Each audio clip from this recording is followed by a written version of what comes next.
One thing you might notice is that I got some new lighting. This is all fancy stuff here. You can trigger this lighting to change colors with my Streamloots cards. If you're interested in checking those out, I will send out a link here in just a second.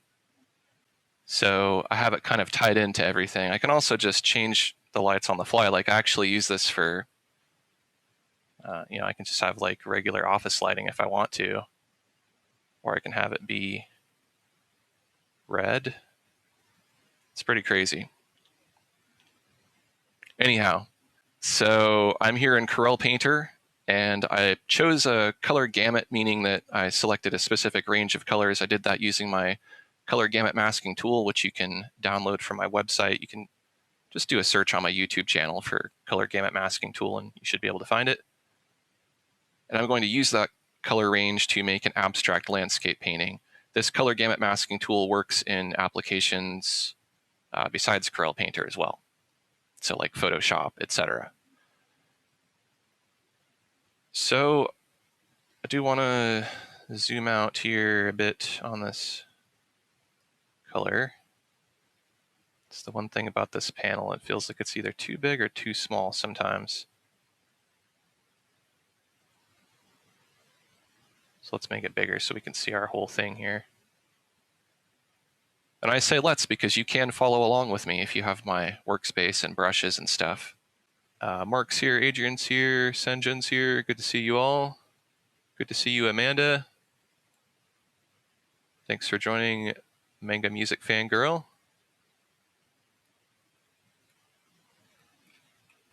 So I'm live streaming to both the Mixer and YouTube today. Thanks, Shahab, for the like request there. Okay, so I'm going to actually go ahead and do some painting now. So my primary color, it's selected as this magenta color here. And then I have a secondary color, which is kind of a yellowish, greenish color, and then a cyan color. But I can use some of these other colors here too. So I'm thinking what might be nice is to do a sky that's maybe a color like this. I'm really just going to improvise this whole thing here. I'm not going to use a reference photo. I'm just going to do it all from imagination. Hopefully by the end of it, it looks good. So maybe that can be kind of the base color for the sky.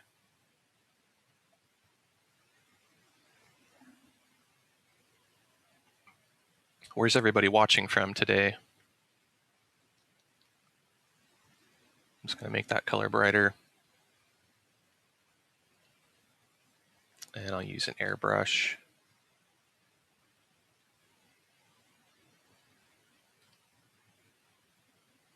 So lately I've ended up always making the horizon kind of low, so I'm going to try to not do that today. I like to compose as I paint, so I don't always exactly know what I'm going to do. And the good thing about working digitally is you can always move stuff around. So I got that color there, and then what I can do is I can add in some other colors. Maybe we want a little bit of variance in that color. So I'm going to have it shift toward the kind of reddish side here. Make it a bit brighter. So now it's not just one flat hue, there's something going on there. And when I do that, I feel kind of inspired to put in some clouds that are maybe kind of a bright reddish color like that. Crochet to Art is here. Good to see you. Probably totally pronounced that wrong. Pronunciation is not my strong suit. The clouds. The clouds I'll do with the smooth palette knife. It kind of paints and blends at the same time. It's great. You know, it's nice. My background lighting is matching these colors too, so that's cool. We're off to a good start.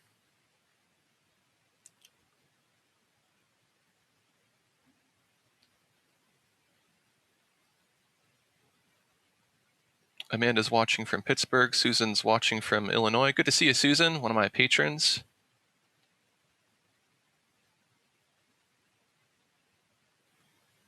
In Susan's town, there are albino squirrels. It's a fun fact that I learned. Mark's watching from the UK. Matt Class is here. Good to see you, Matt Class. Shahab's watching from Egypt. Thank you, Shahab, for the compliments. Linda's here, another patron. Good to see you, Linda. Glad you all could make it for the live streams. Before Mezzo did digital, they painted on canvas. And after working for 3 hours on a geisha, they took a break and their kid painted her neck blue. Well, there you go. Can't undo that. Jennifer's watching from Nashville, Tennessee. Shahab says it's a nice color to pick. Thank you, Shahab. So I'm going to put in these clouds. So the benefit here to working with this color gamut mask is that it simplifies your color so that it makes it easier to find color, because I think that's a common frustration for a lot of artists, is figuring out which colors to choose, because there's just so many different colors you could pick from. It can be used for realism. You could select a range of colors that are more realistic, but you could also use it to augment color like I'm going to do here. And in doing that, it gives your colors more life. They look more artistic.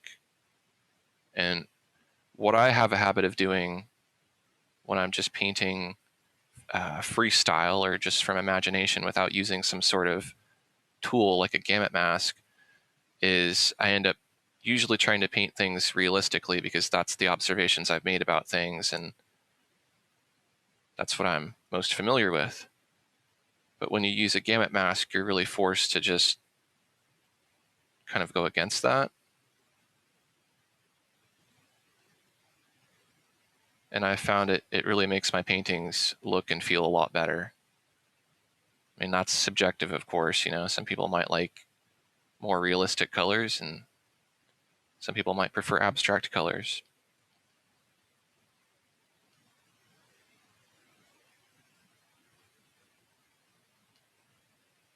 So I'm doing kind of a more dense cluster of stuff kind of right around here, because if you're trying to work randomly or you're trying to have like a random distribution, I started to notice I was doing it like pepperonis on a pizza where everything is kind of evenly spaced apart. And so to break out of that habit, I always try to remember that that's just kind of what I'm inclined to do. And so I'll intentionally have an uneven distribution. And also I talked about this before, you know, it's easy to make the same like cloud shape all the time, like I'm in the habit of doing. So make some F clouds and some Y clouds. Why? This is why. Because then they look more random than all the other generic clouds. Amanda only started working with color in the last 7 years. She also drew in graphite because she's very bad at choosing colors. Yeah, and color is an easy thing to escape too. You don't have to deal with it because you can always do stuff in grayscale. But, you know, it doesn't hurt to get really good at understanding grayscale first, because a lot of choosing color is understanding value, and the color kind of obscures the values. And you don't realize you're painting with a color that's too light or too dark. You're just thinking about the hue of the color. Shahab says the best pronunciation of my name. You're welcome, Shahab. I'm glad I got it right. 1 out of 10 ain't bad.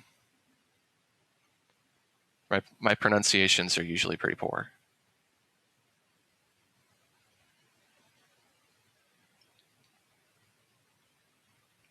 Mezzo's watching from California.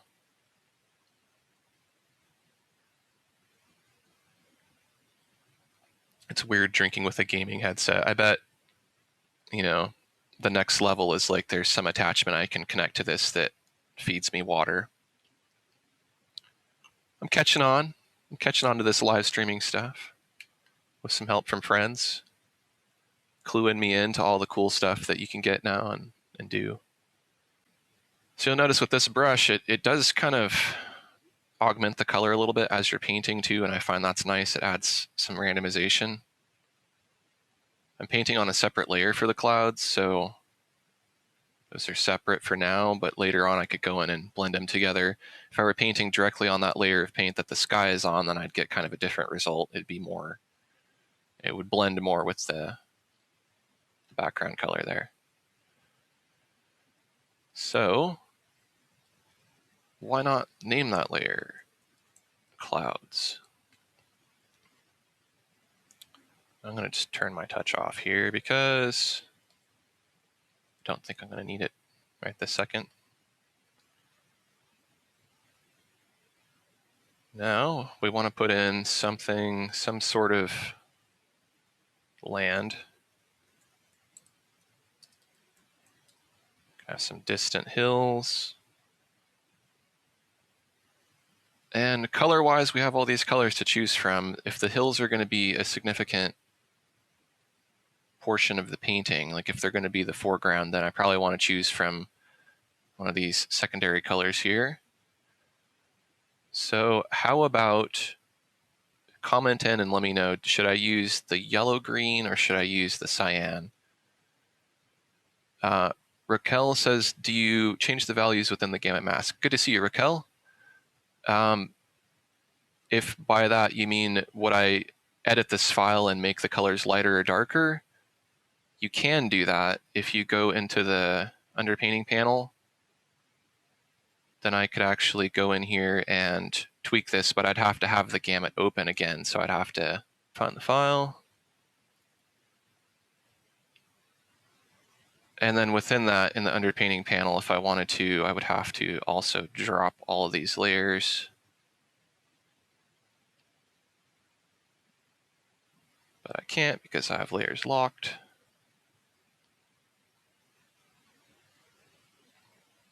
Let's see if that got them all. Yes, okay. So now in the underpainting panel, if I wanted to, I could play with the brightness and make it lighter or darker.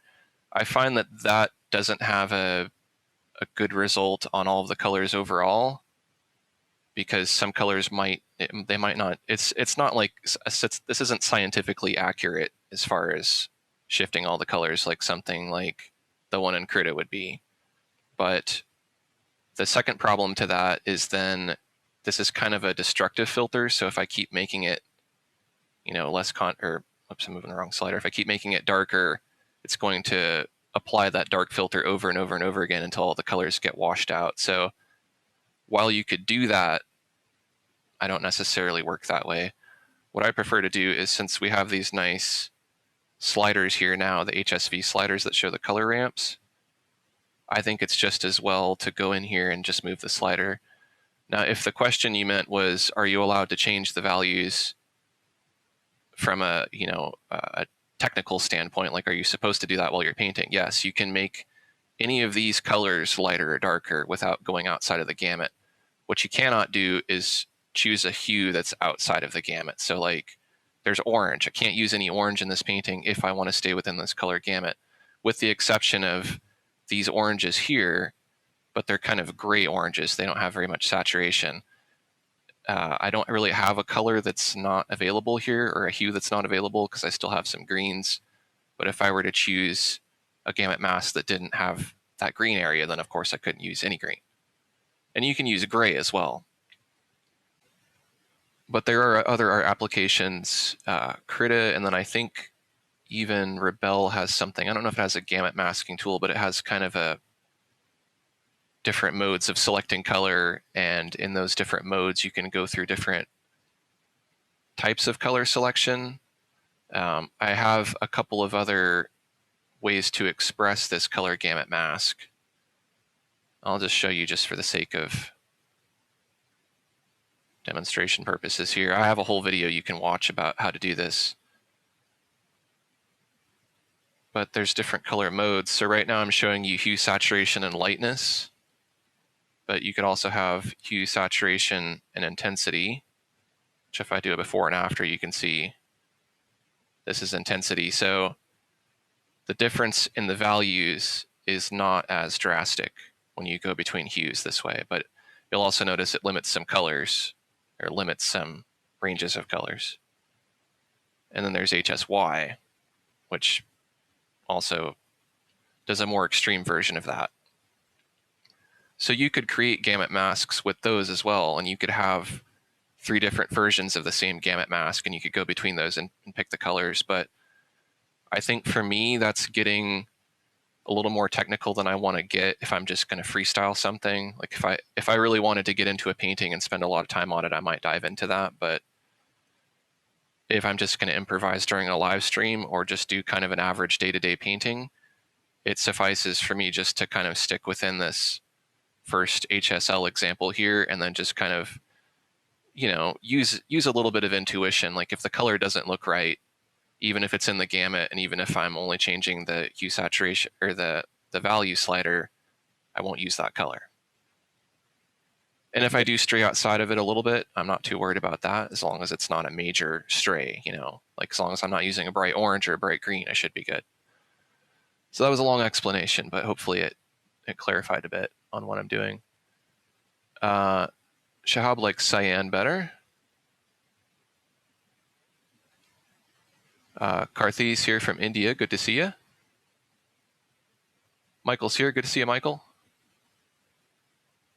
Takoba says, do you have a video about creating a gamut mask? Yes, I do. If you just do a quick search on my channel, just put in gamut mask, and there's a tutorial that I think it walks you through the whole tool.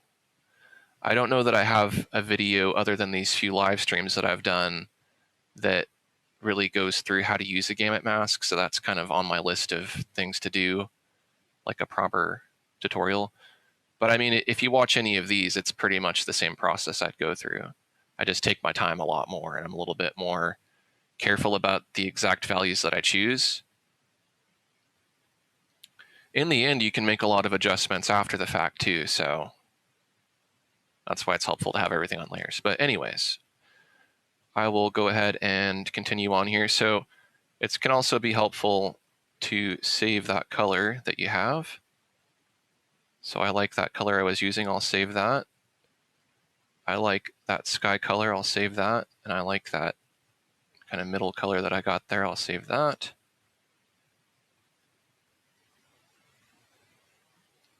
I'm going to go back to that cloud color there, and I'm going to make that a bit lighter.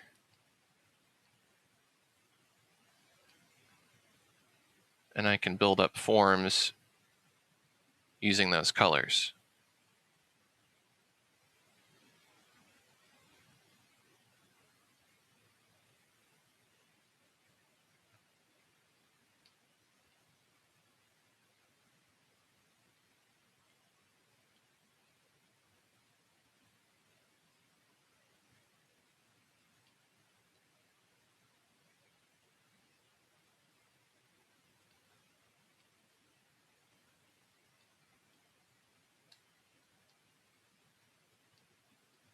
Just add a little bit to all of these here. And if we wanted some of them to have kind of a bit of an underside, we could do that as well. That could be kind of a reflection of the sky color there. That might be a bit too dark.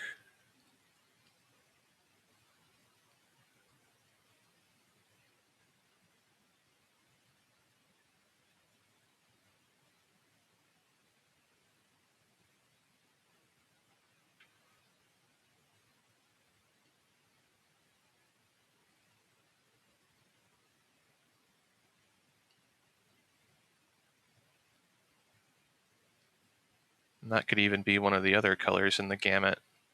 Doesn't necessarily have to match the sky color as well.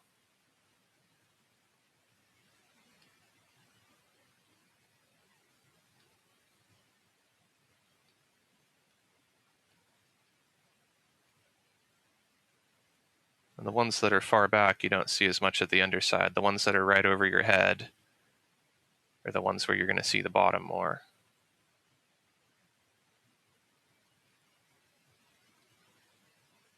The ones that are higher up as well, you'll see more of the bottom.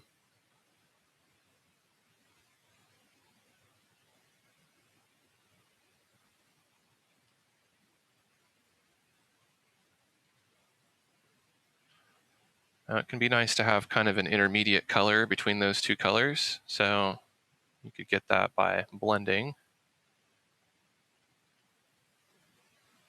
I'll just open my blenders here. I got my smooth knife blender.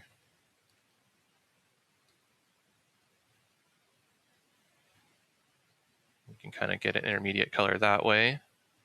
Or another way you can do it is you can select your dropper tool, change your sample size to a larger sample size. Let's say 31 by 31. It depends on the size of your painting that you're using. And you could sample those colors, then just switch back to your brush. And it's essentially like you've loaded your brush with a blend of the two colors that you can paint with. So I could add that color to my palette, add the other color to my palette, and then I have those to reference later. Although what I want to do is that last color I added there, I want to delete, because the tricky part about doing it this way is you have to set your sample size back to point sample if you want to sample a specific color.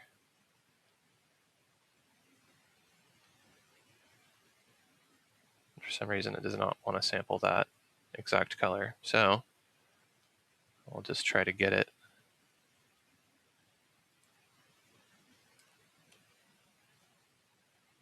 That's pretty close.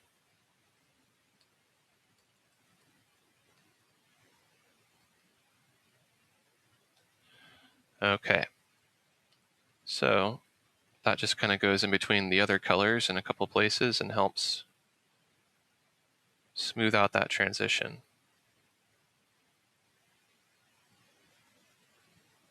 And you could do that as many times as you want to soften it up.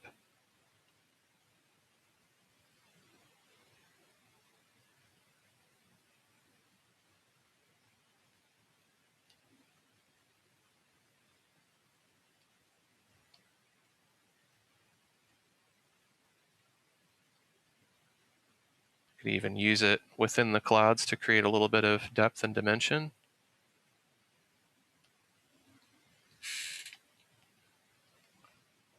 Rose is here. Good to see you, Rose. Happy New Year. Rose likes the color thing I have going on behind the cam feed. So just so everybody knows, because I'm streaming to both YouTube and Mixer, some people are on one or the other, and so I might be having conversations with people in the chat that you can't see. So that's why I'm not just talking to myself like I'm kooky. I say that because Rose is on Mixer. Chris is here. Good to see you, Chris. J Arts is here. Good to see you, J Arts. J Arts says the new Wacom one looks interesting. It does indeed, and I shall be reviewing one very soon. Shahab has a question. How many layers do I have to draw on and paint? Not sure if I entirely understand the question. Let's see.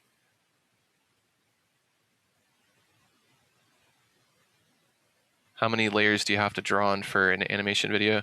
I'll just say I'm not an expert on animation, so my only knowledge of facial expressions is like you have to draw every single position for the mouth, which I think there's some standard ones.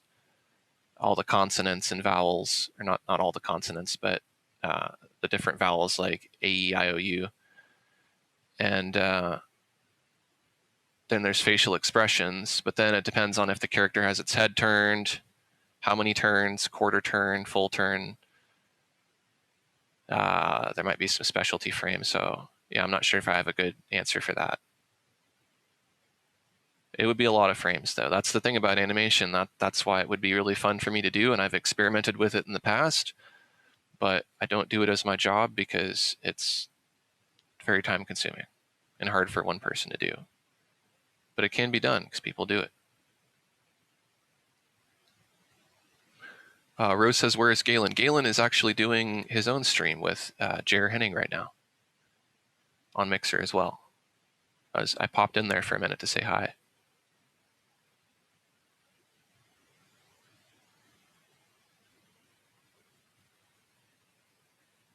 Mezzo's son became interested in art after watching people make flip books.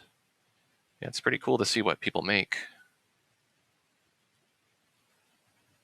So that land. So I think unless I missed something, Shahab is the only one who had a suggestion for, oh no, Amanda said cyan too. Okay, so we have 2 cyans, we'll go with that. So that can be the land. Now, I want to think about, I guess I want to try to be more in this corner here to be fair to the value. So I'm going to go with this color here.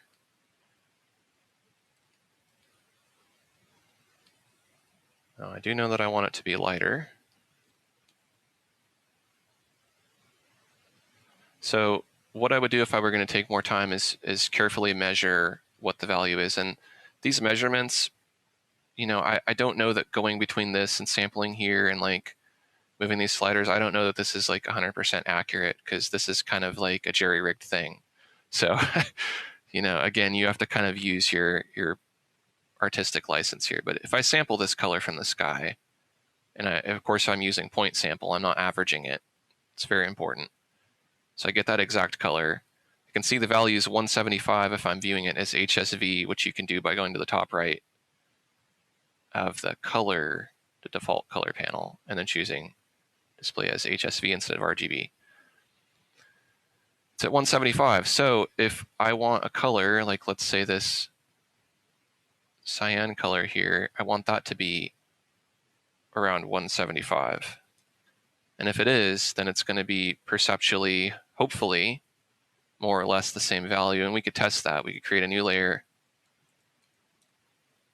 set it to color. Now this isn't 100% accurate either, but it should give you some idea of the relative perception of value. So it's close, but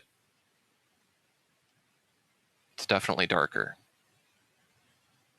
So I could continue using that color, make it lighter, turn that value back on, oops, paint on that layer, and lighten it until I get to a point to where it's almost imperceptibly darker.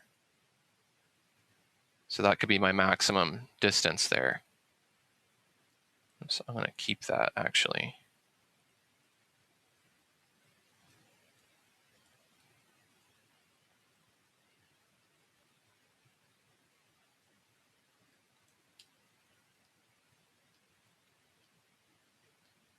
And I can use it later.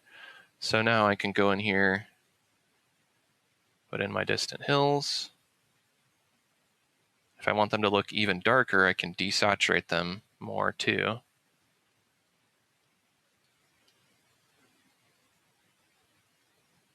Now that has barely any saturation in it. And what color does this look like to you? I mean, it may not translate well over the stream.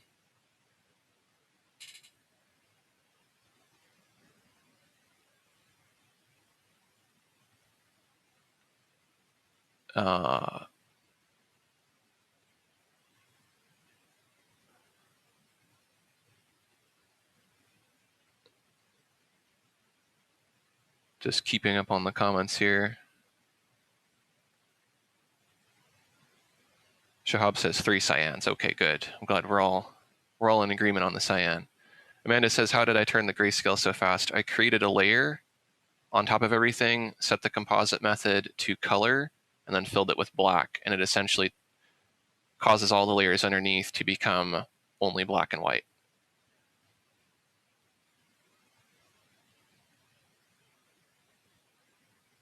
Mezzo ended up with a welcome into us and really enjoy it.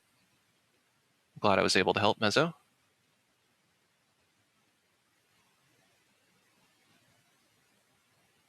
Martin's moving from PC to Mac. They presently use Clip Studio, but I'm looking for another program. Is Corel Painter worth getting, or should I stay with Clip Studio? That's a really hard question to answer, because you have to take into account what you do as far as art, like what styles you paint in and what tools you use. I would say the best thing to do is to try Corel Painter. Just try the free trial, and if you think you like it better, there's a discount code that you can get on my website that'll get you $100 off of Corel Painter. It's an affiliate link, but I think it's one of the best deals you can get retail on Corel Painter. Do I prefer Corel Painter over Clip Studio Paint? Definitely. But Clip Studio Paint it ranks pretty decently in terms of digital painting digital painting applications that have like decent blenders and stuff like that. Rose wondered how I did the black and white thing as well.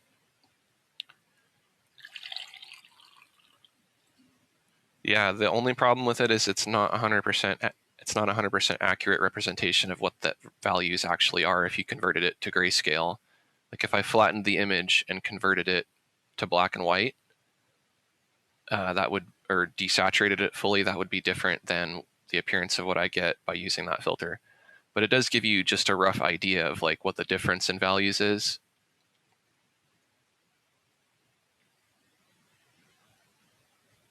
Amanda landed on Corel Painter after bouncing back and forth between Sketchbook and Painter.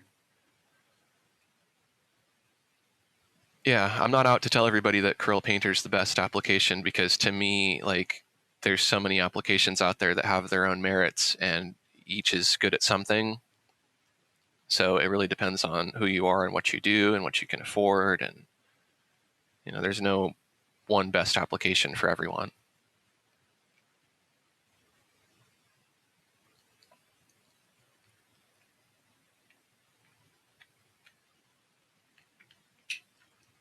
Mezzo uses Adobe Illustrator the most, but that's because they like the style and they draw using vectors to make emotes for people. Cool.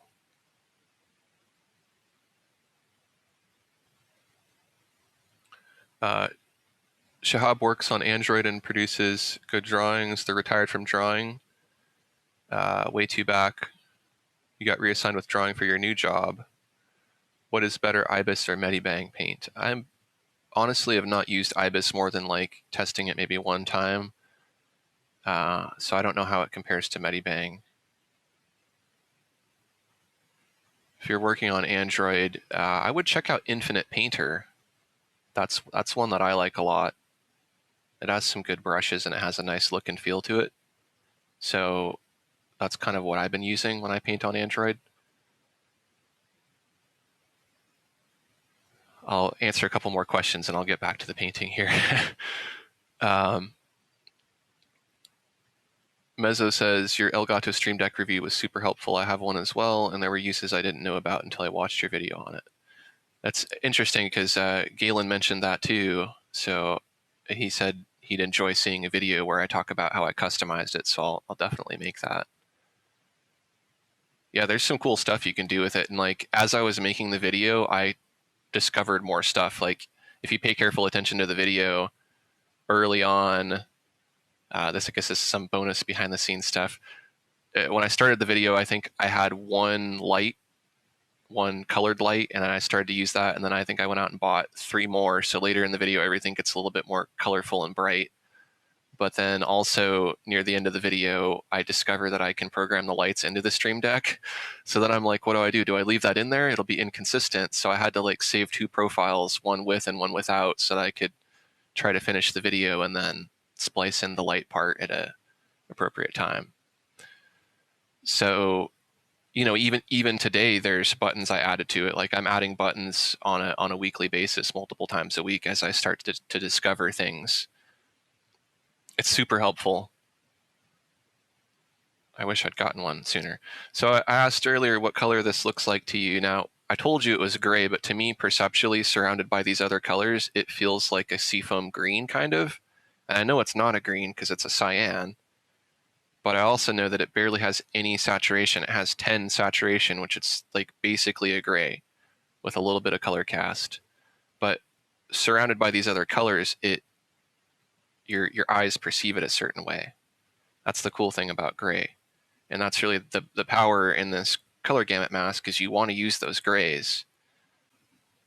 So let's do the next layer of distant hills now.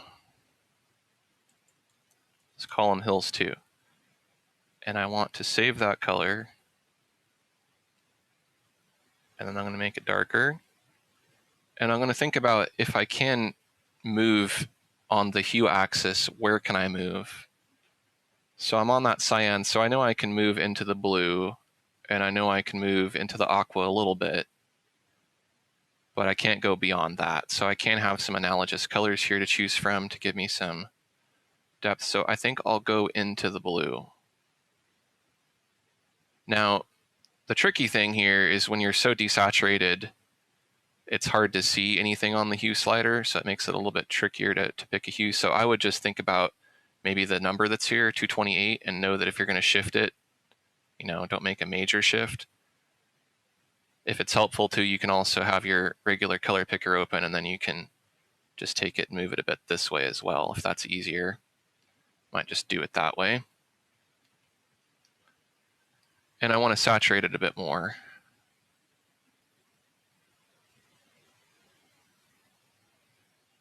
And we could start coming into the foreground. I could do another layer, saturate it more, make it darker. Maybe shift the hue a bit more toward blue, but not too much.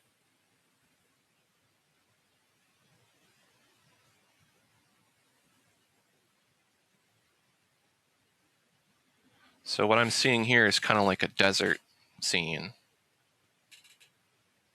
Could be a beach. I'll have to think about that.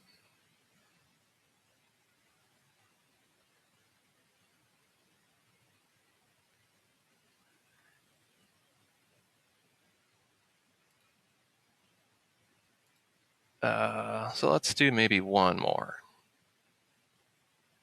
More saturation, a little bit more value. But this time I'm going to go kind of up and over.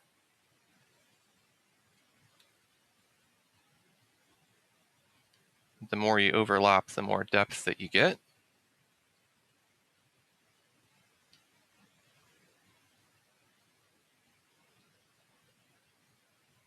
And we'll go more saturation, more value, a little bit more of a hue shift.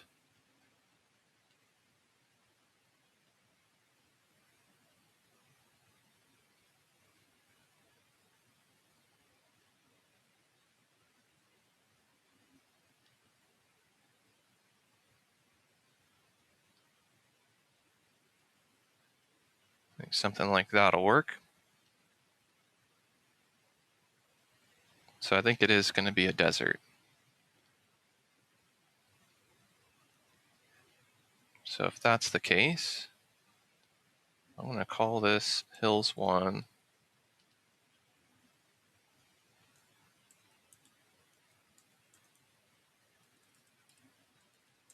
Some distant mountains here. So now I just want to make this a bit darker. And let's shift the hue a little bit.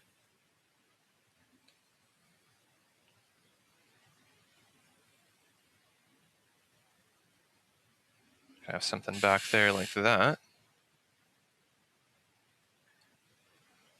Or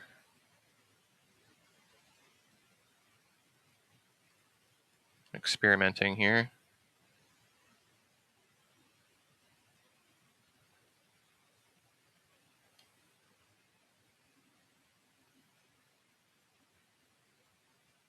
Let's try that. Do something funky. Angelica's here. Good to see you, Angelica.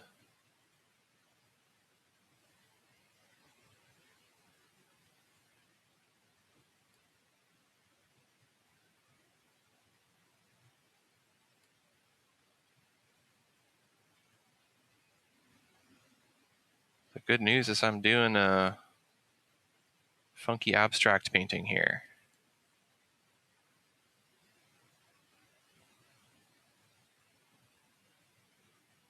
So far, it's working out.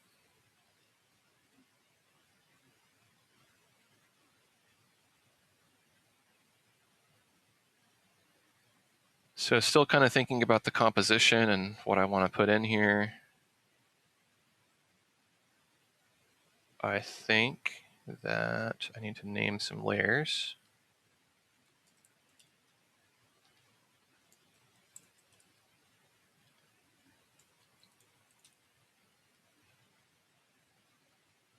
And then above that, let's have some sort of tree.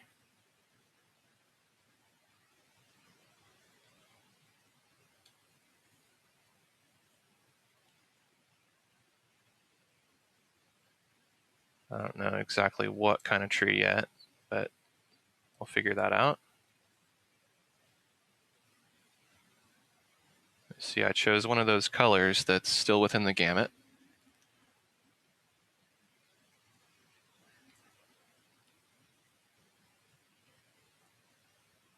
Some little roots that go out like this.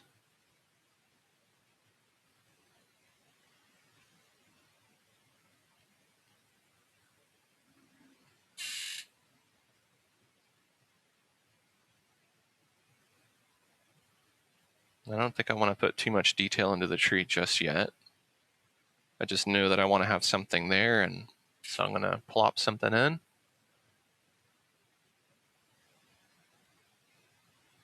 DJ's new to painting, but have been doodling with pencil for a while. Good to see you, DJ. Angelica's liking the piece so far. Thank you, Angelica.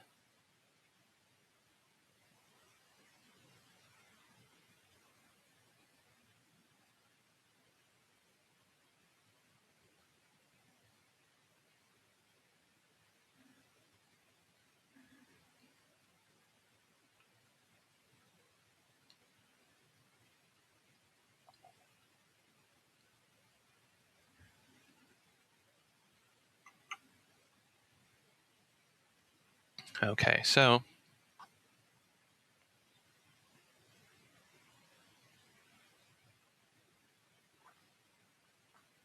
I think I'm ready to start adding some shading to kind of block stuff in.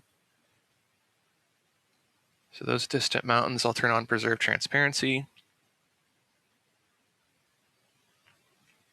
And I'll think about whether or not I want to make it darker by adding a shadow or lighter by adding a highlight. I think before I do that, I'll consult my value here.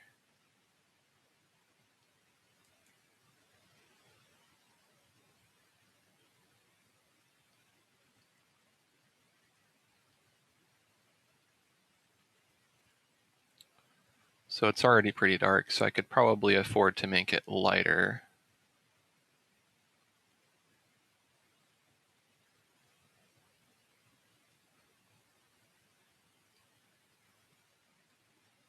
So I'll do that. So I'll start with that base color, I'll make that lighter. I'm going to shift it toward green a little bit since I have those greens that I can go into.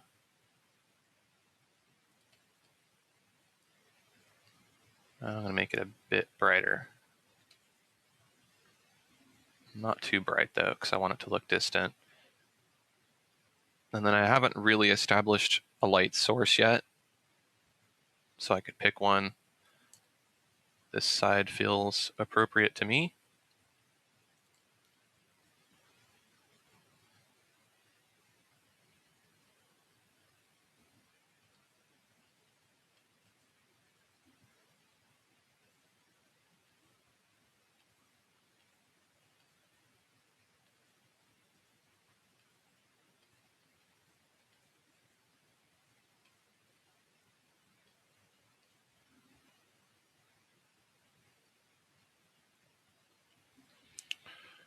So that'll be some stuff in the distance there. Rose Emeralds has purchased 1 pack. Thank you, Rose. Let's pop open our goal here. Uh-oh. Yeah. Oh, I said uh-oh because who knows who knows what she got. There's some scary stuff in those packs. So on my way to create more Streamloots cards, that puts me at 3 now.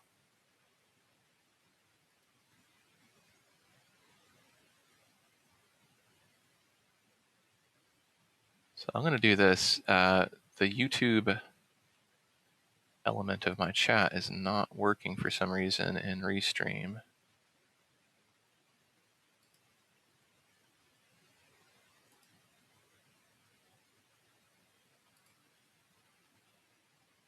I wonder if there's a way to fix that. Probably not.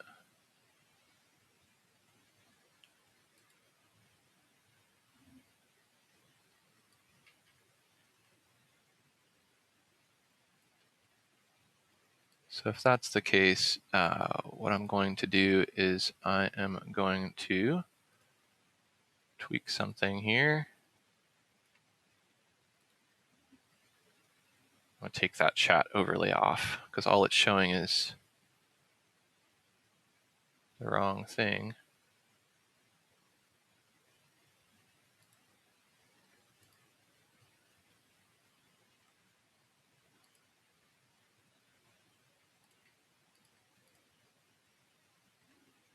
Okay, so I got to be prepared.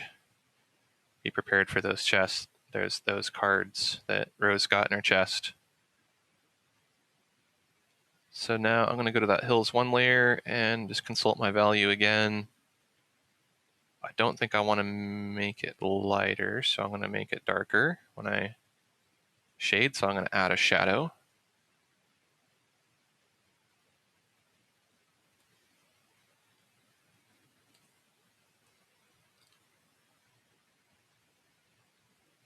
And I want to be thinking about the opposite side. So I don't want to put the shadow on the highlight side. That wouldn't be good.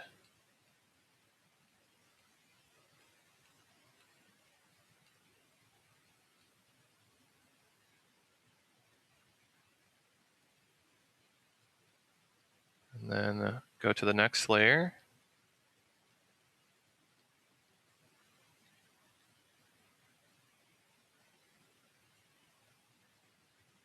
And the next layer. And all I'm doing is just making it a little bit darker each time.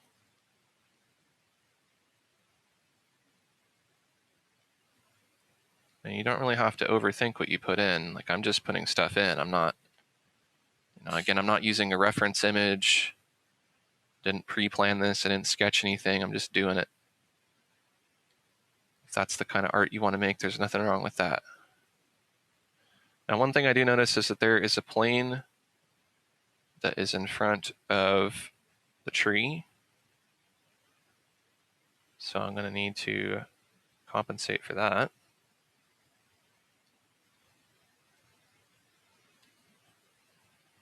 Prune the tree a little bit here. Actually, I think I'll do that in a different way. I will take the trunk layer and I will move it down beneath that layer.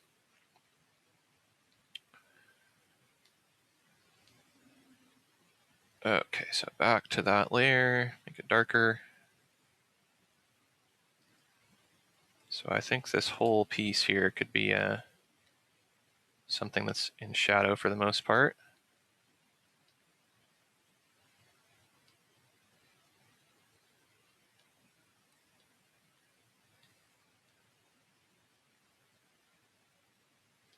And then Hills 5.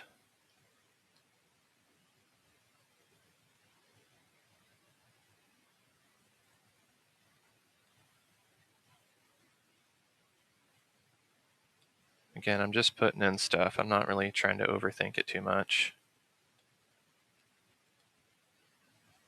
Overthinking it usually just leads to anxiety about whatever you're going to do, and planning is definitely valuable in art, but spontaneity is valuable too.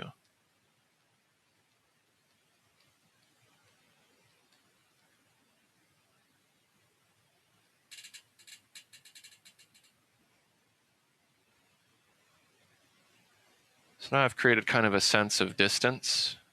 It's a little bit accentuated, or what's the word? Over embellished, a little more dramatic. But then now I can go back on top of each of those layers and go just a bit lighter, a bit more saturation. Add some hints of little highlights and things.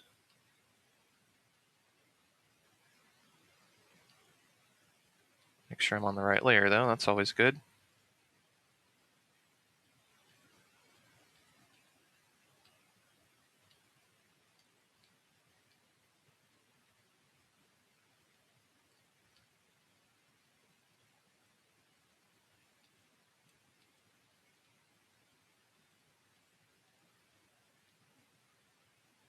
That could be a bit brighter. Not enough contrast. Saturate it a bit more too.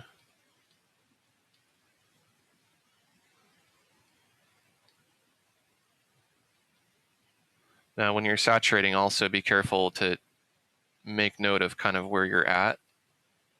My maximum saturation is like 92 for that blue and 87 for that one.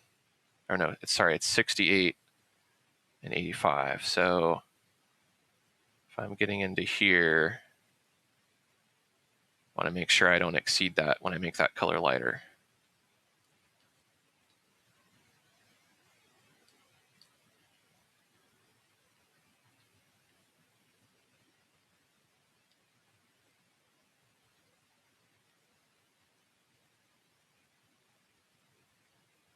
But see, I'm starting to get close to the 60s there.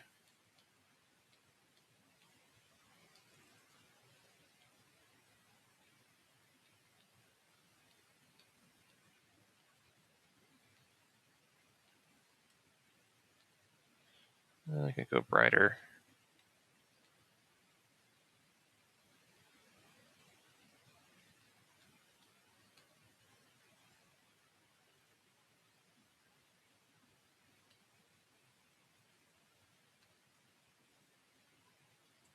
I'll keep that darker. In fact, make it dark like that. It's always good to save, so I'm going to save.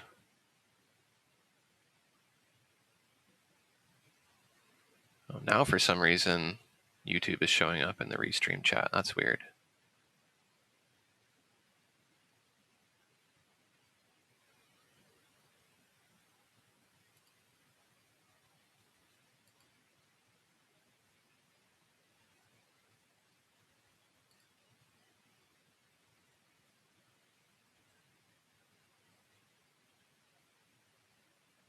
Obida's here. Good to see you, Obida.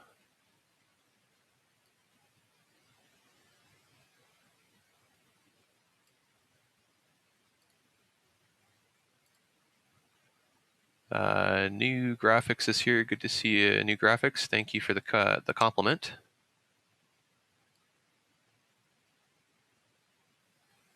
DJ's been studying everything they can about light theory, and it's made rendering their line art really fun. That's good to know. The more you learn, the happier you are with your work, usually. I don't know. I think the more deliberate it starts to feel, the better. But then I think a lot of artists, once you've become comfortable with that, sometimes you try to break free of being deliberate. Like here, I'm just kind of doing stuff. If I was really worried about doing some super awesome photorealistic painting, I'd have references and all kinds of stuff. But I want something that looks like art. And I have to do it in a short period of time.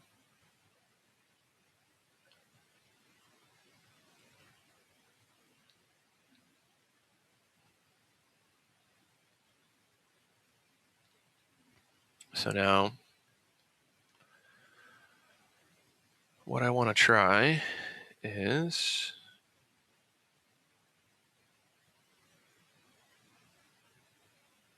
maybe putting in a bit of this sky color.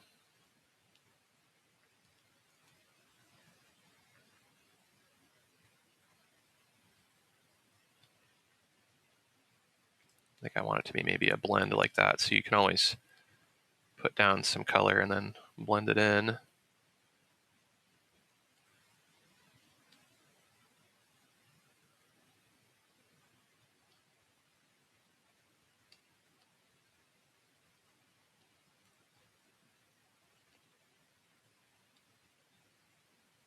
Just a few little hints here and there to kind of liven it up. I could have done all the shadows with just a pink color too if I wanted to.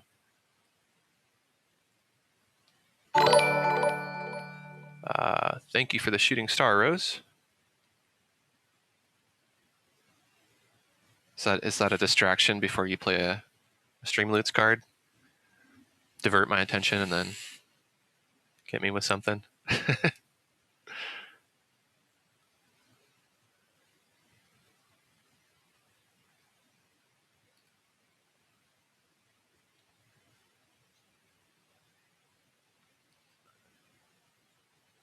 2020 goals. Yeah. Doing more live streams. Off to a good start so far.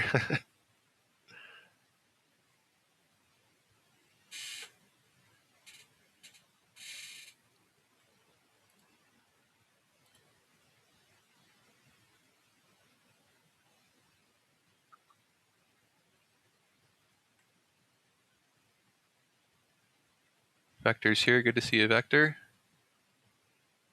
Shrek's here. Good to see a Shrek.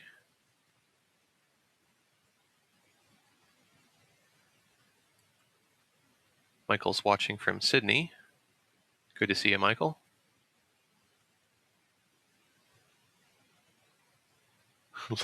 Rose says she didn't get the loot card she wanted. Pokemon all over again. Yeah, it's the thing about collecting cards.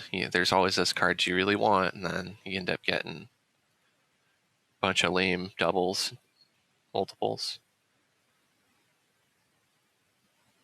So let's see. I'll add some definition to the trunk. So again, I'll just think about where I'm at value-wise. I think I can afford to add some contrast. Make note of the relative value between the shadows on that plane and the shadows on the trunk as well. So I may actually want to see how it looks if I add a highlight first. So I'll make that color lighter and put in some of that.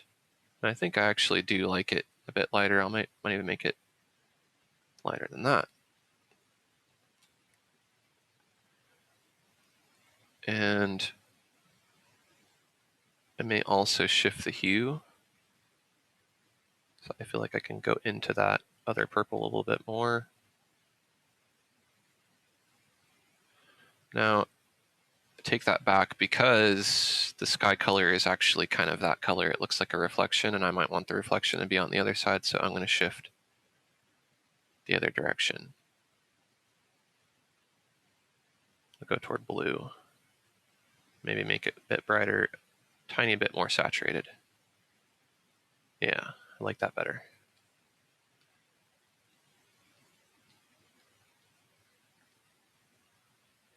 And then our highlights are going to be all on this side.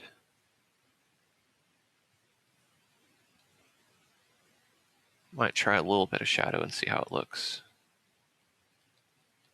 I just don't want to go too dark because I don't want to make it move into the foreground.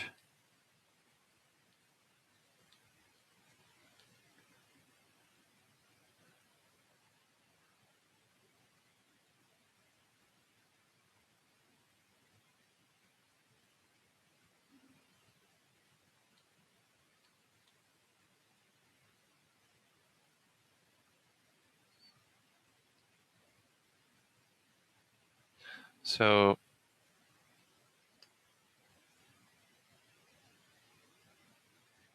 I think the clouds are going to need... What happened to the clouds here?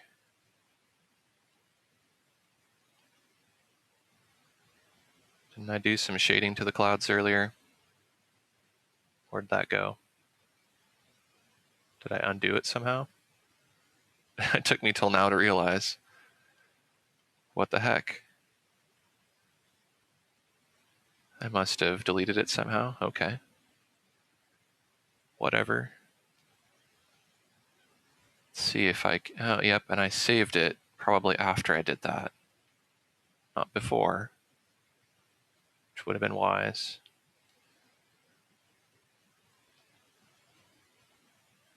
Guess none of you noticed either.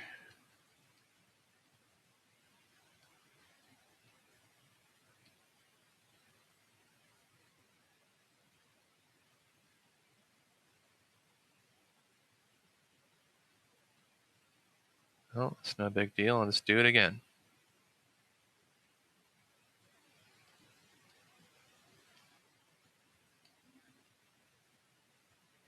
Sometimes things like that happen for a reason.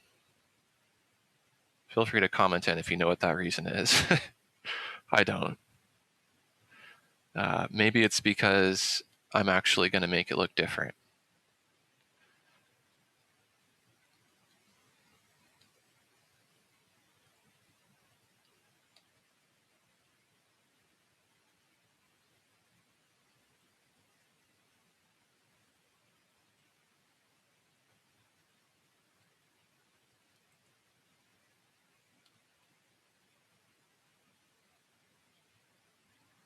blending in some hints of color here to see how I like that.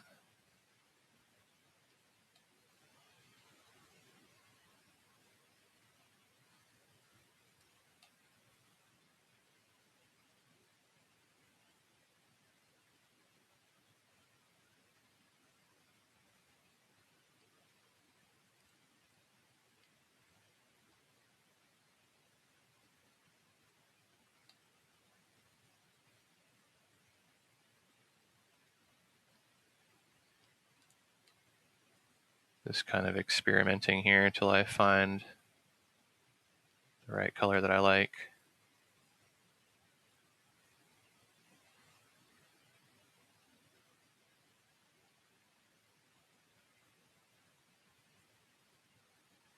Okay, I'm getting close here. Yeah. Okay.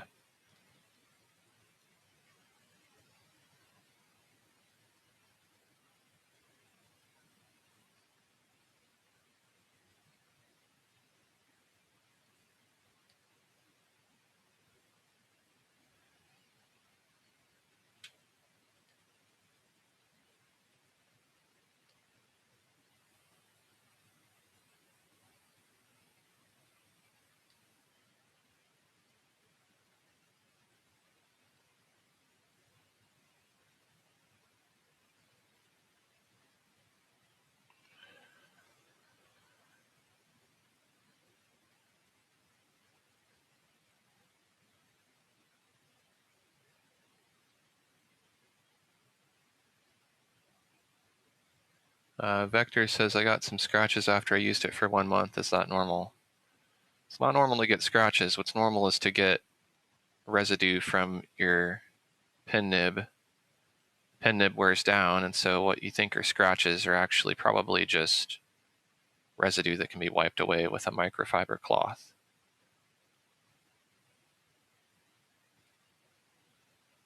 But even so, if you did have some superficial light scratches, if it's not like snagging your pen when you're drawing, then it just really doesn't matter. I mean, yeah, you paid money for something and you don't want it to get scratched. I get that. I'm like that with everything.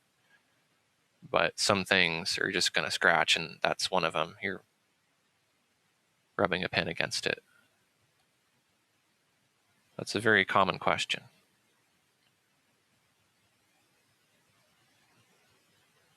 If you're getting like really deep scratches, that's a whole different thing. You know, you might need to change your nib if it's really jagged or something.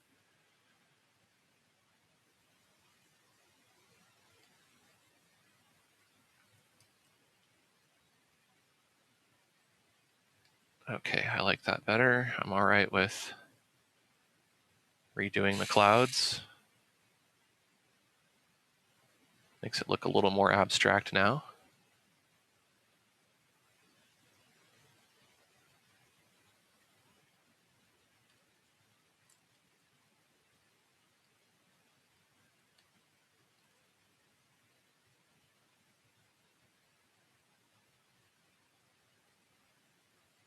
A few little clouds kind of coming in down here like this.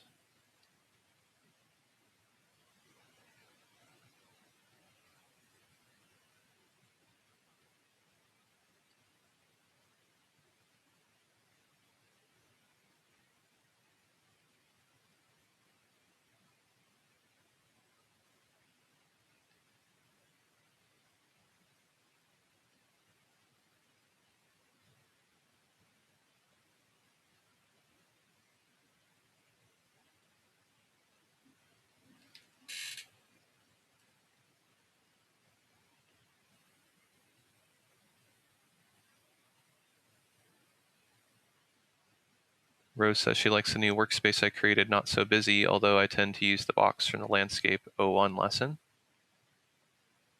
Yeah, you can always export stuff from a different workspace and then import it into the newer one too if there's something that's missing. Got the art pen, sweet. Yeah, the art pen's cool, can sense rotation. I'll be using that in a minute here.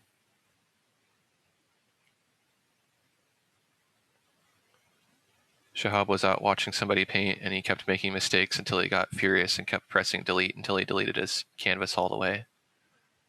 That's I guess that's what you have to do if you just want to crumple it up and start over.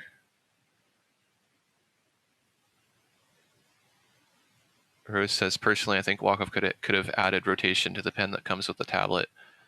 Thing is, not a lot of applications support rotation, so it's kind of a niche thing.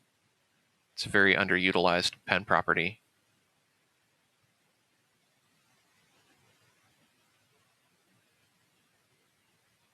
Ekaterina says they have a tablet that they've been using for over 7 years. They tape a piece of paper over it and it doesn't have any scratches. Yeah, a lot of people do that too. It gives you kind of a more paper feel, and the paper gets scratched. The tablet does not exactly. DJ says that won't work for a display tablet. Definitely not. But you know, if it's a Wacom display tablet, they're meant to be drawn on. So under normal use, you shouldn't really have to worry about scratches. The exception being like the Cintiq 16 and 22 that have the anti-glare film. You know, if you did scratch that, not with normal use, but let's say your nib got so worn down that it was jagged, or you scratched it by some other means, then yeah, there'd be a scratch in it.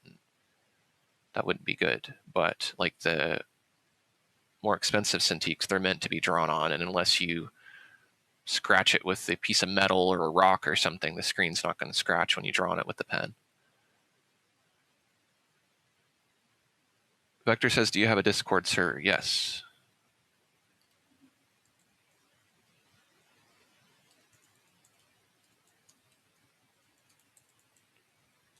There's the link for that. Oops, I gotta do this.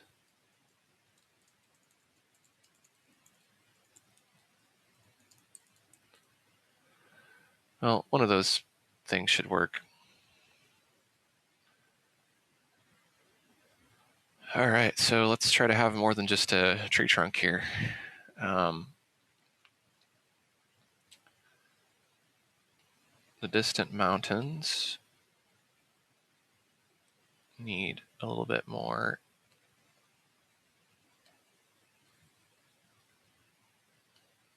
It'd help if I painted on the right layer.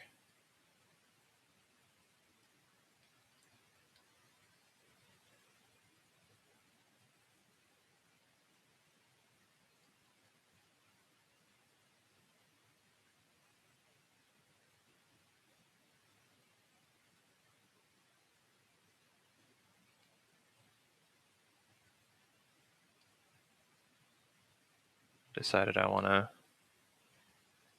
add a little bit more reflected color from the sky.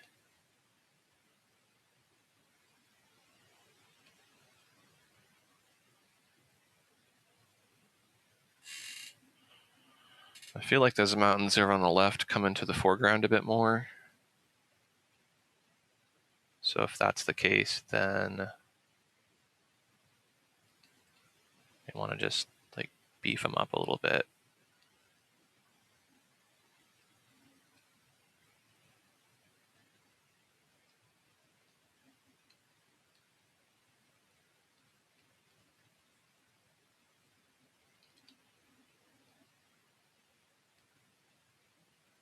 There we go.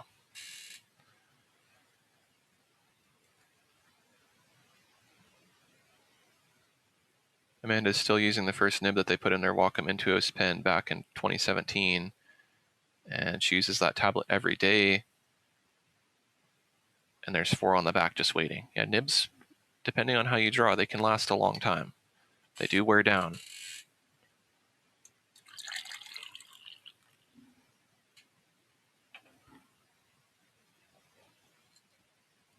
For anyone who's interested, I do have a video on that.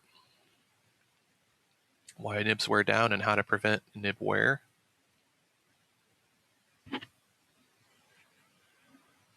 Okay, so the tree. What's something unique and interesting that we can do to the tree? That's the question of the day. Feel free to comment in if you have any suggestions.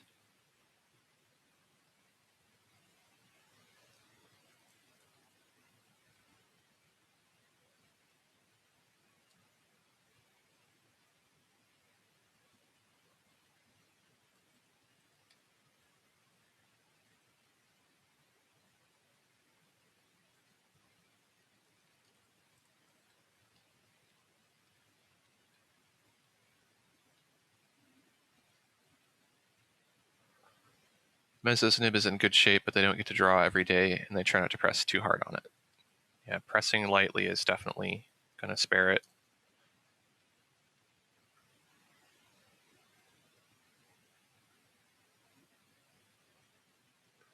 Amanda says it reminds her of Moonbeam City. Those gorgeous colors in the sky remind me of 1980s neon signs, just the colors.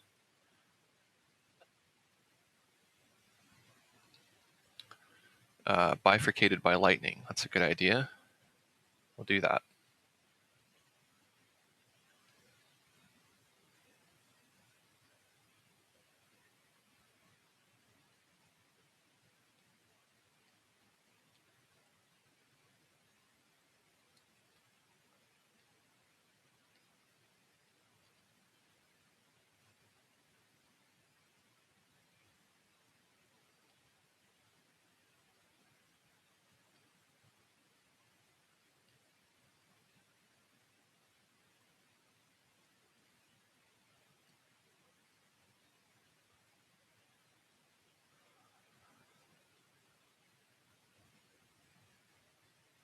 Amanda tries not to press so hard, but she finds her hand numb and hurting, so then she tries to recalibrate her brush setting.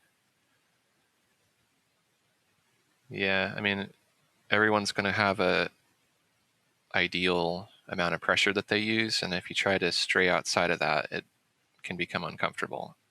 I always press really hard, so it made it difficult to draw with pencil. If I ever wanted to erase anything, it was like dented into the paper.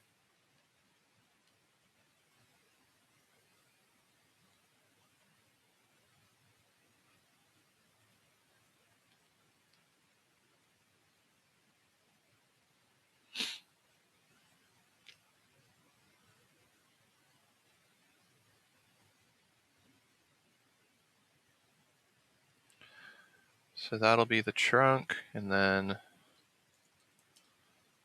I have a bolt. Now, composition-wise, where does the bolt come from? Obviously, it comes from the sky, but like, does it come from like over here? Come from over here? Feels like the angle of motion is like through that, or in that general direction.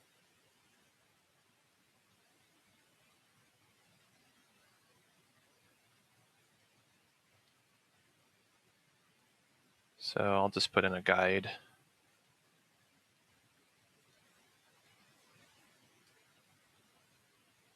If it's helpful to see how I'm doing this too, I'm moving my arm, I'm not drawing with my wrist, I'm not drawing with my fingers. Everything is locked.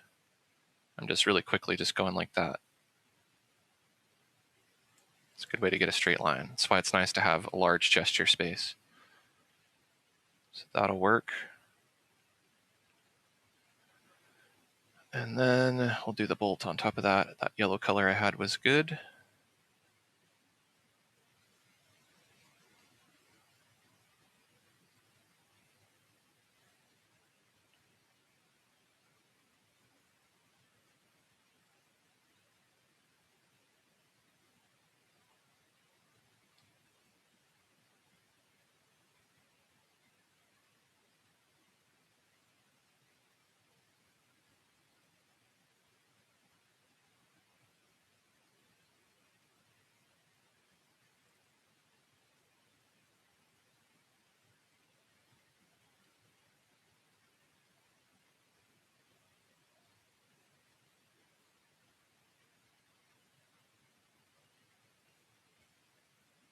It's a good idea. Thank you for that suggestion.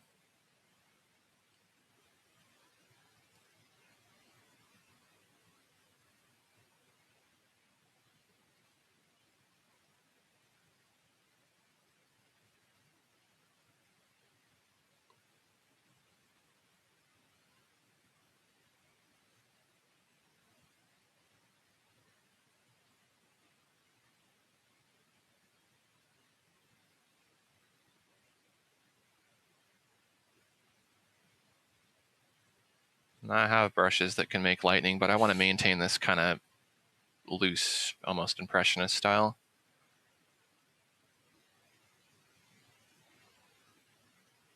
Rose says the lightning landscape was a cool course, and she loved the warm-ups. Thank you, Rose.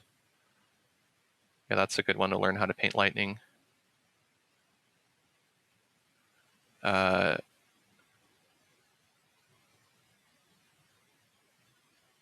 Tobeaker says it's pretty hard to use your elbow or shoulder with a smaller tablet. Definitely. That's a definite downside.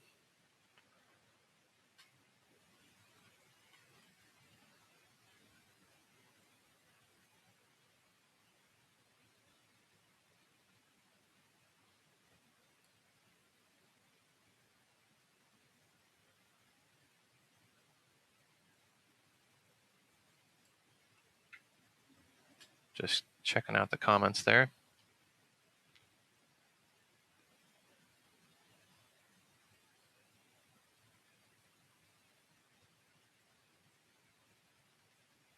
I have a couple little things coming out of it.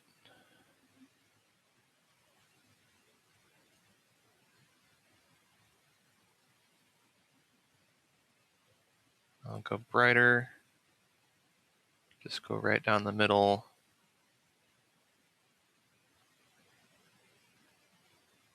Give it kind of a glow appearance. Might even just make it glow later. We'll see.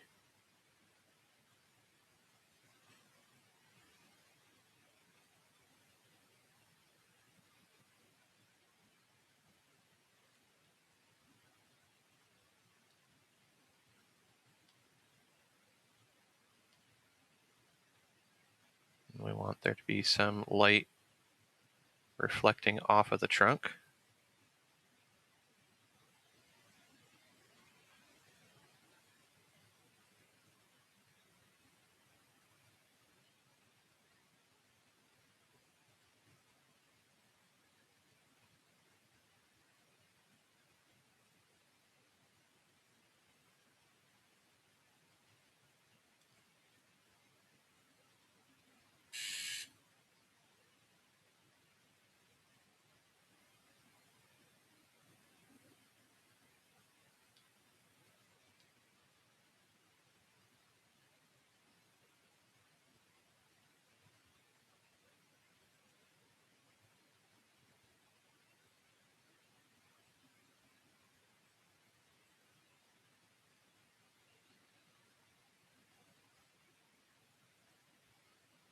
I think I'm going to have it wrap around more.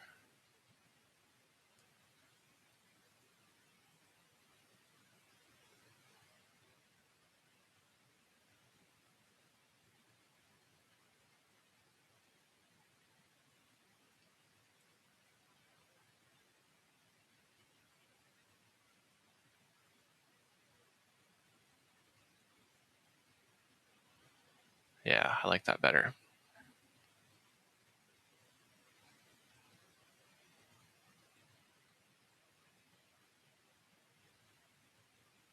Mezzo says the lightning looks great. Thank you.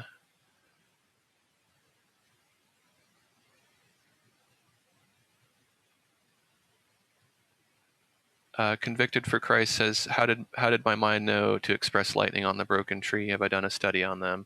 As a matter of fact, yes, I have studied it for something. I think I was creating a brush. Might have been that, and I was studying different types of lightning.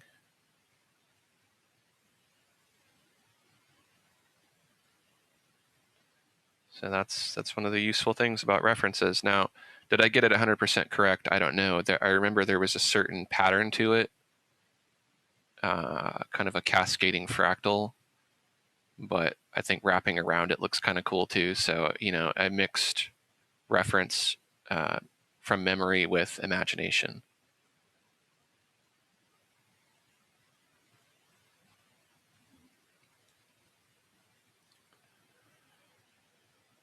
Okay, I want to save that. I want to flip my canvas just to kind of see how it's coming along.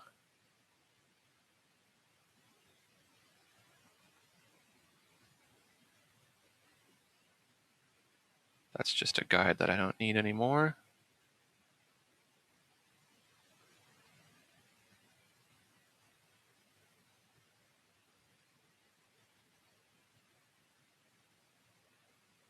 I wonder if I should add more branches to the tree or if it should just stay kind of like that.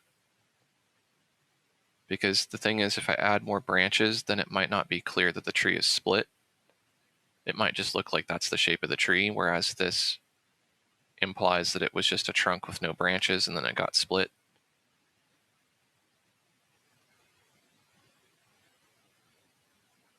Tobeaker says copying a reference to 100% accuracy is boring anyways. I agree. Raquel says back from walking her dog. I love seeing your progress. Nice work. Thank you, Raquel. I appreciate that. Shahab says nice and you may do better next time at some point. Thank you, Shahab.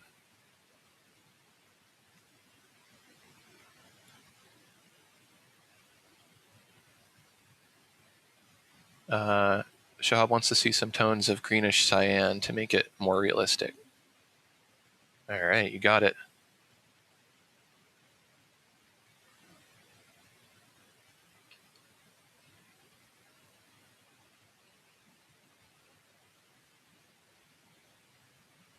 Good to see you, Misfit Toys.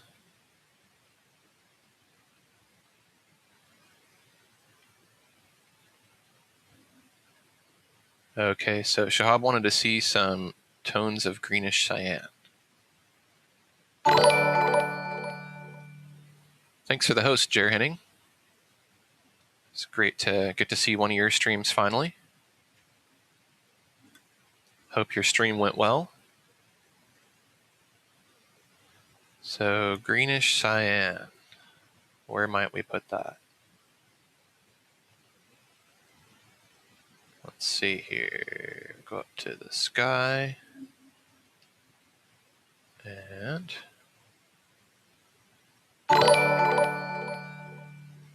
thank you for the host, Chizara. Good to see you.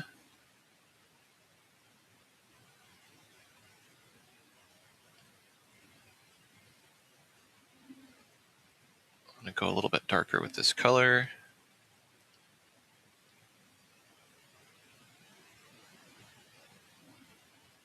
There's the greenish cyan up in the sky.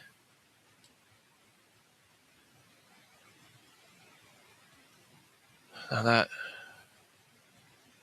pinkish color isn't quite as dominant, so I think I can afford to go in here and maybe pump it up a bit. Add some saturation, which might bring the focus in toward the main focal point.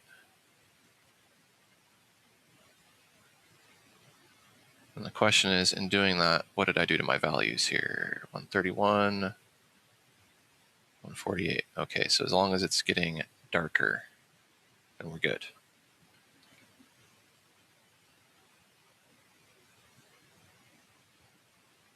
I like it. So I think now I'm going to move on to blending and then adding some thick paint.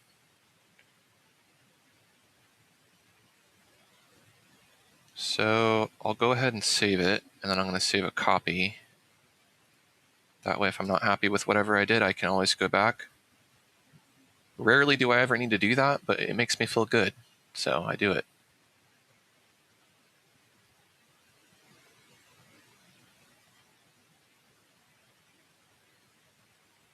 Jared needs to take a little break from the live stream. Yeah, it's good to rest. How long do you usually go for? I think I top out at like 2 or 3 hours.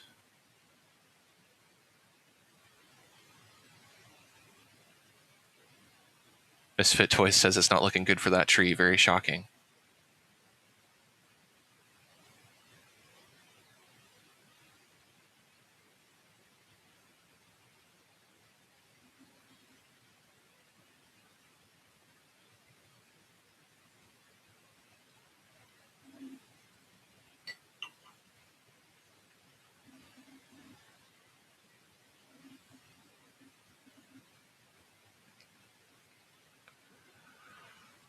Okay, so I'm going to flip it back. Still haven't decided which orientation I want. So the clouds I'm going to merge with the background because I want to blend it. I'm so glad I lost the detail on my clouds because I like it better this way.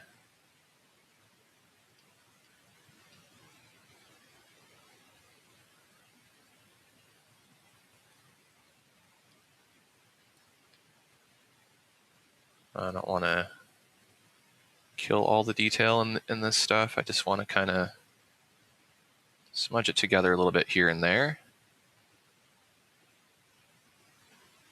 It's kind of something you do by eye. I mean, there's a process, like you're looking for areas that just look too big and chunky and sharp. And if you see that you made it look too blurry, then you back off a little bit.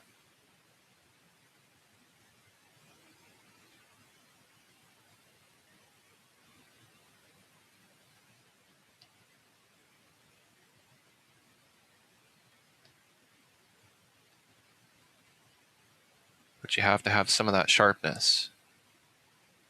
I mean, I guess you don't have to, but you know, it helps.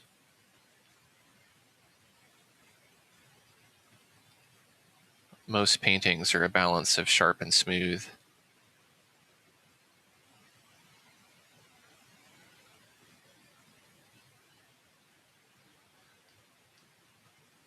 I want to make sure I get everything that I want to get.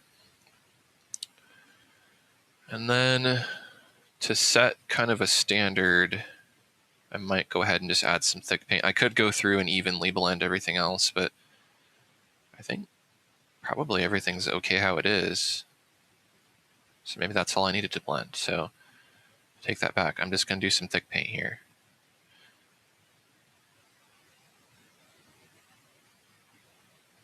So we'll do that for when I think I have that color saved. Let's see what kind of thickness we're working with here. 33. I am going to go to my preferences. I'm just going to take my default down to 0.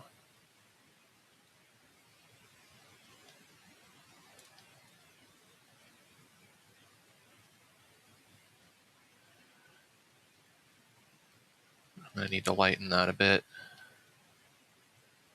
It can be a little bit tricky getting the exact color that you want, even if you sample it. What you might be painting with might be just a bit lighter or darker. And I want to make sure that I'm using the knife break look.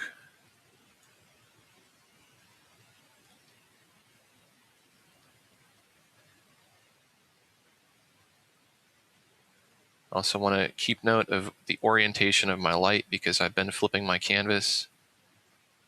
So, you know, obviously I don't want to be putting the highlight on the wrong side now. I did flip it back to how I had it originally. But those are things you might forget. Now here's an opportunity to use the art pen. So the art pen, you can rotate the barrel and it just feels really nice to paint with. It's great for these thick paint brushes. Now this feels to me a lot like painting with traditional paint. It has a good feel to it, a good look and a good feel. Like, even if it looks like oil paint, what matters to me even more than that is that it feels like oil paint or some sort of paint media and not like pixels. There's a lot of brushes out there for digital art that just feel too digital. This feels good. I'm so happy about this addition to Acrylic Painter.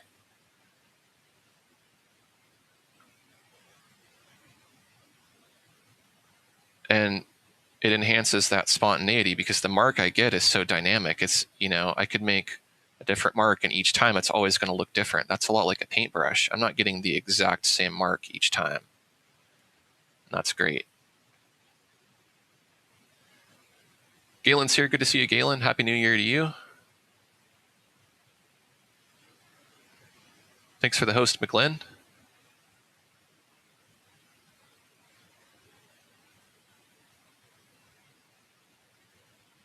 Amanda says, what is that brush called again?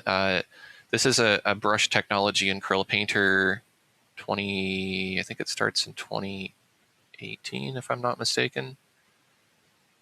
2018 or 2019. I'm forgetting now. There's so many versions. It's a thick paint brush technology. And the brush that I'm using is in my workspace. It's a custom brush called Broken Paint. But it has these 4 different modes. So you can get different types of looks. So basically, if you use heavier pressure, you're going to get thick paint that builds up. If you use lighter pressure, then only a little bit is going to break off on the canvas. And then you can also kind of scrape it away. It's pretty cool. What I've done here is I've taken the thickness of the paint down, so it's a very, very thin paint. But if I wanted to make it look hideous, I could increase the thickness. And then you can see I can actually like put down paint and then scrape it away and just kind of let it break off like this. So it feels a lot like you're painting with some sort of paint rather than just pushing around pixels.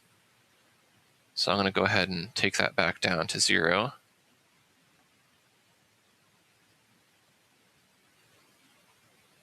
Oops, it didn't work, did it? There we go. Didn't want to take.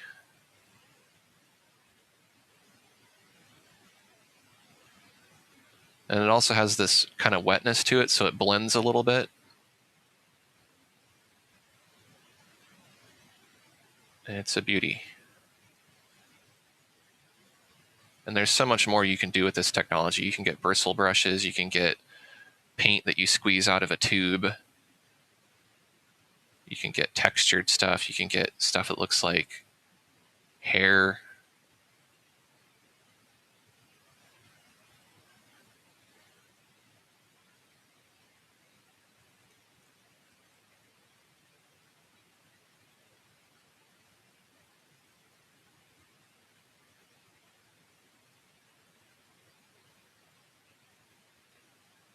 So a little something like that looks good.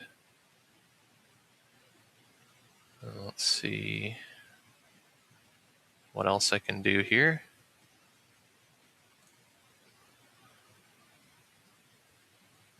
I'm going to go to the, actually I'm going to name this, well, what am I going to do? I'm just going to go for it and just merge this with the background. And I'm going to blend it before I move on.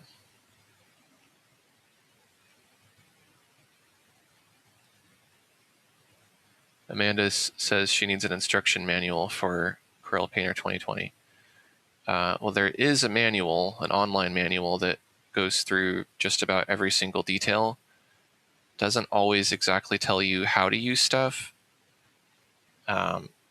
If you're not aware, I have a course for Corel Painter 2020 available for purchase, and it is, as you described, like an instruction manual, but it walks you through everything in a logical progression. So you get to actually experience how to do it, and then by the end of the course, I walk you through how to do a painting from beginning to end, so that you get an idea of what the complete workflow is.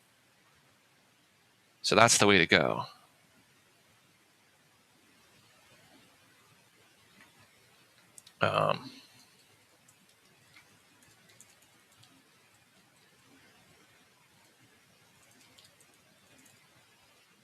Hopefully that link should work there. So I'm blending with diffuse blur a little bit here, softening up those clouds and setting them back a little bit.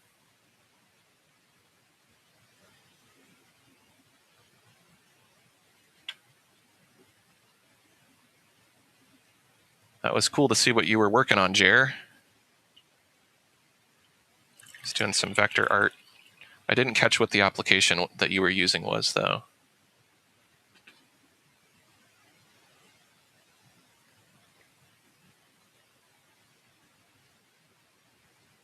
Shahab wants to know what I think about the use of sonar pens.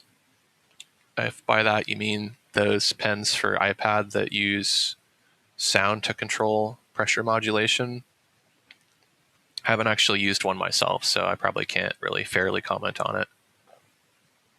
It sounds like a good idea. I don't know whether it works or not, though.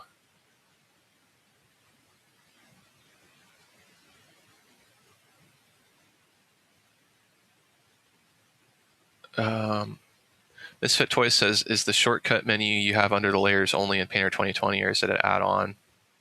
It's only in Corel Painter 2020, or it's custom. Like I custom built those shortcuts, but they're only able to be used in Corel Painter, if that's the question. Hopefully I'm answering that. Galen says Jer was using Affinity Designer. Okay, that's right. I think you mentioned that.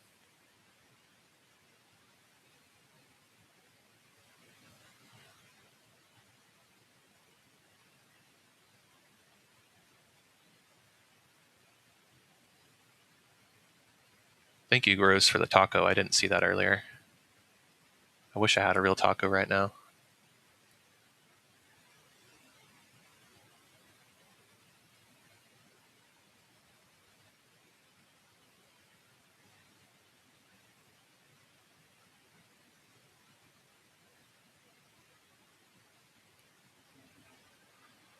All right, so more of the same.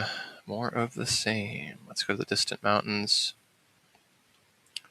Select layer content puts a selection around that whatever's on that layer, so I can essentially just lock it off.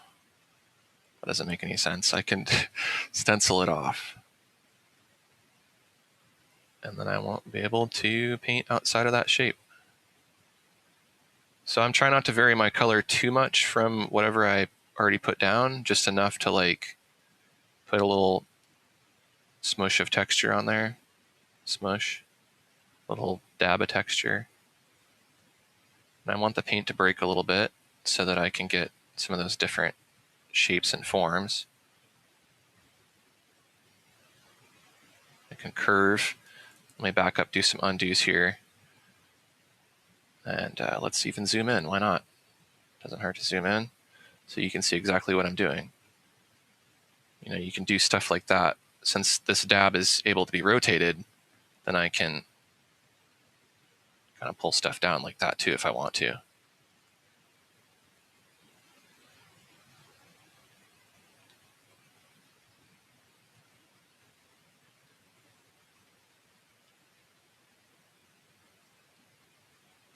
Okay, I overdid it there though on that little piece in the foreground.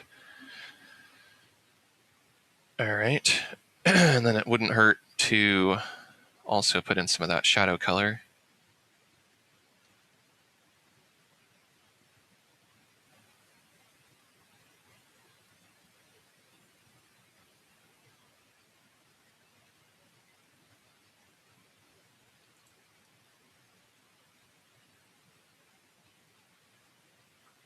Yeah, maybe it could hurt. I don't like it. I'll leave it like that. And then whether or not I'll do it in the foreground is going to depend. I'll have to see how it looks.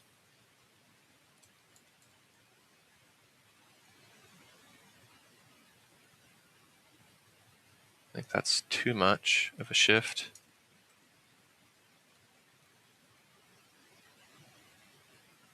So if you need to just add a value here, you could just do like 201 and then you know that it's just 1 degree brighter.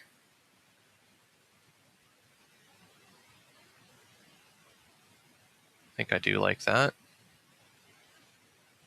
All right with that.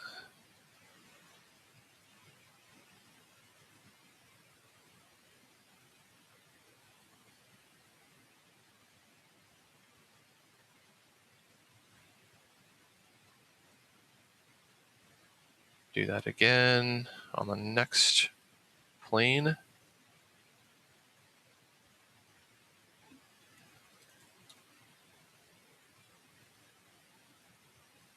And this brush has a little bit of color variability too, so it will occasionally become lighter or darker.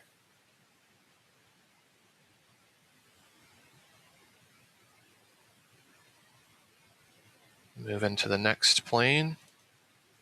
Just sampling that color that's already there. Making it just a tiny bit lighter.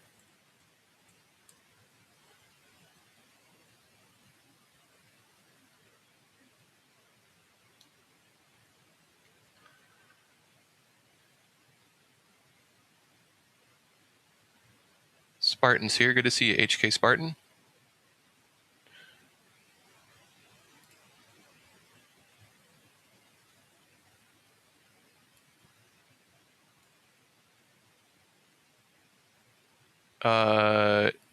Yes, Galen. Sorry, I have like that. Normally what's supposed to happen is my chat's supposed to merge, but for some reason it didn't merge YouTube in. So then I have YouTube open on one window and then my merged chat on the other, but then it doesn't show me some stuff.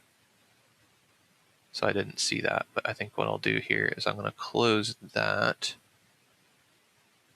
and pop out the two chats, which is what I should have just done to begin with. I tried to streamline it. There we go.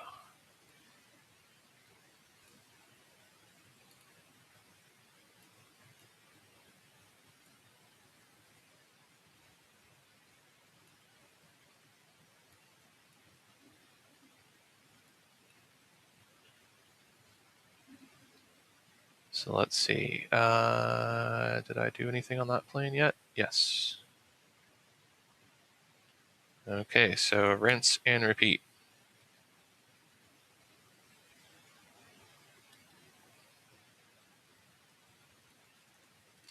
Too much brightness there.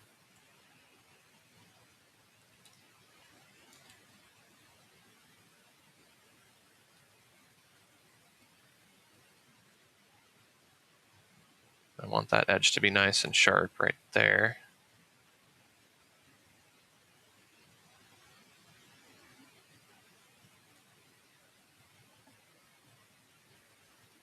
And then another plane. It's tedious work. What just happened? Whoa, that's pretty cool. Didn't mean to do that.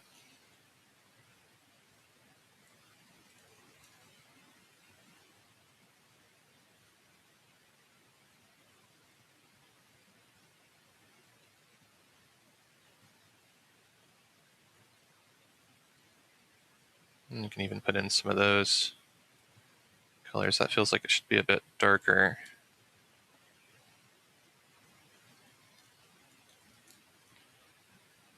It's going to give it a little bit of texture. Not too much.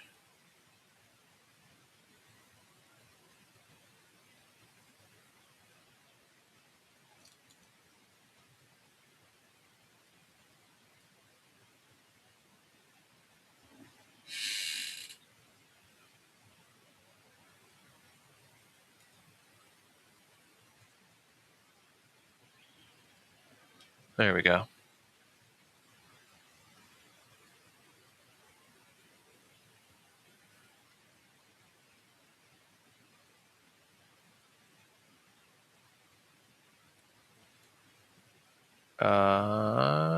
Galen says, love what you did with the animated triangle in the corner behind your cam.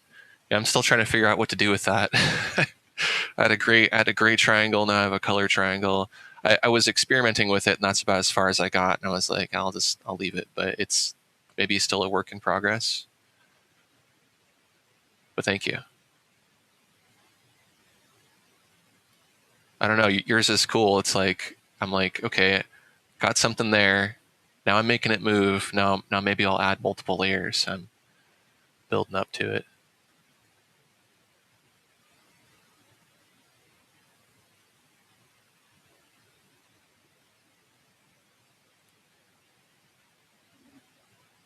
Okay, so wouldn't hurt to blend some of that stuff. So merge those extra thick paint layers down. And we can just blend that stuff. Oops, that's not the right layer. And I need to deselect that selection too. And I need to select the right brush. So many steps missed. Is it going to crash? Sweet.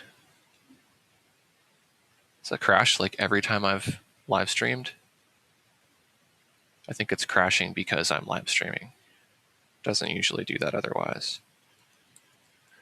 All right, so well, I guess this is good because there's a lot of people out there who have stuff that crashes and then you can't get it back. but in Corel Painter you can most of the time. So I'm just going to do a search on my computer for Corel Painter 2020.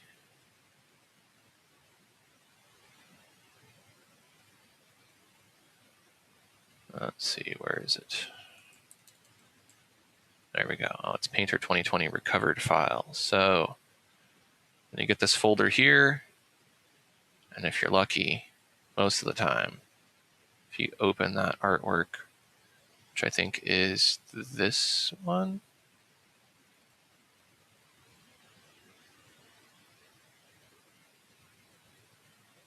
then you should be good. Fingers crossed.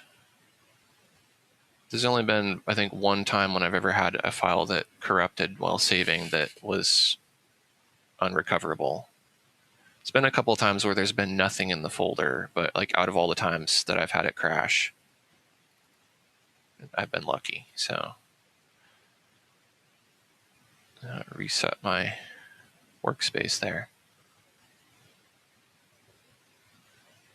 Well, on the positive side, it forces you to take a break. Yeah, and Epic Symphony says that's why I control save. I normally do save a lot, but because I'm live streaming, I just kind of forget to do it. And then we need to assign the color profile again, because for some reason that gets discarded. Doesn't hurt to save again.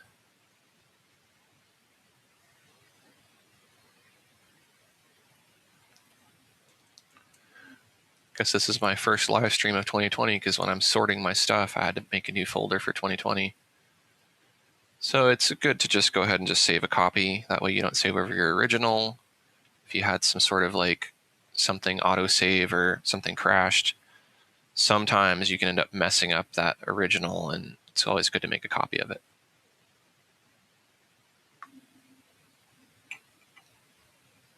I'm back, baby.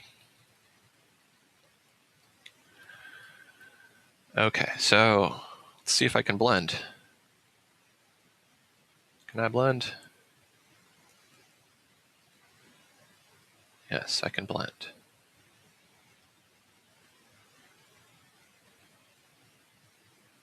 So it's kind of smudging up some of what's there. You can imagine if the paint I put down was kind of thicker, this is like going over it with a blender lightly and just blending a little bit of it into the canvas while some of it still is a little bit thick. Well, that goes back to that feel. I like that feel, and then the result that you get from that feel is usually a little bit more organic looking too, so that's a bonus.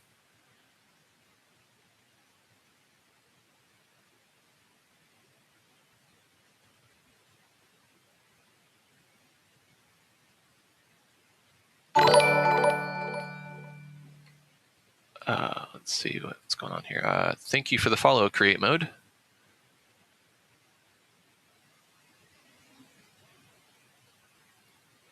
Let's see here.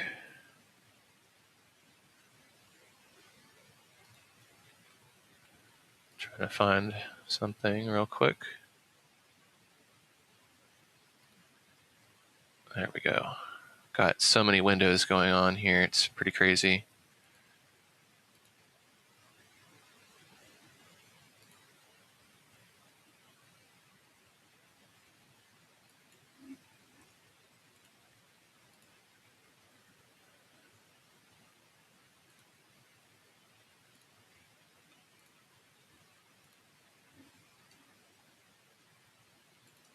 I'm going to do a giveaway real quick of some Streamloots chests if anybody's interested in getting in on some action.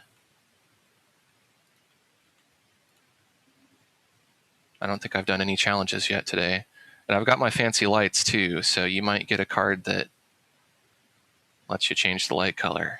Or you might get something that lets you change the color of the painting, and then stuff will get really crazy.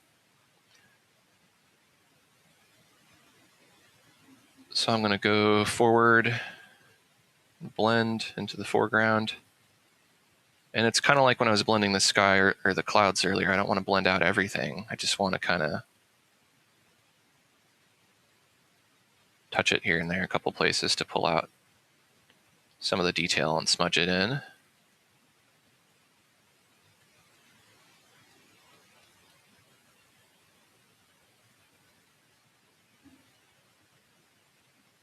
Thanks, Galen.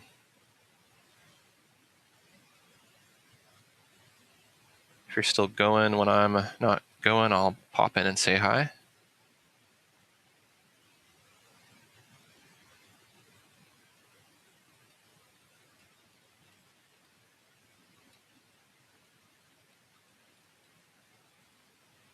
And then the foreground here.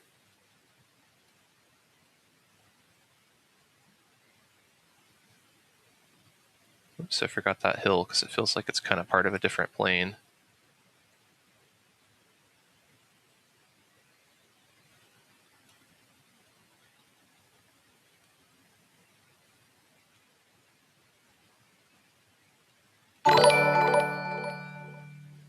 Thank you for the excited cat, Rose.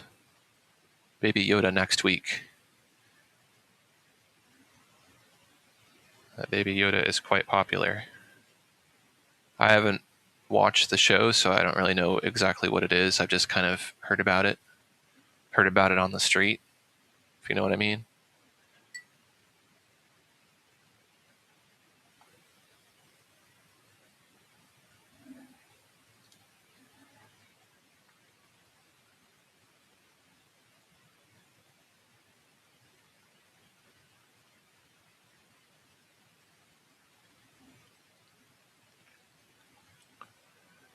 I'm going to go ahead and save this. So now, what to do with it?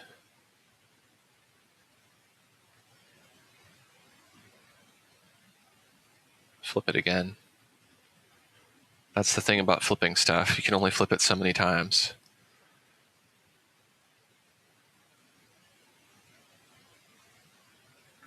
This is a minor tweak, but I feel like I want to do it.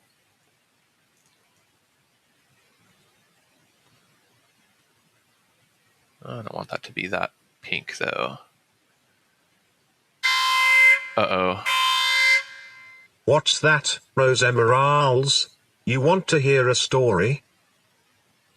Gotta bring up my list of epic stories. It's like, how many epic stories do I really have in life?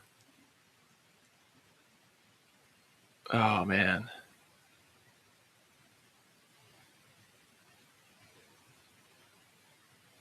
All right.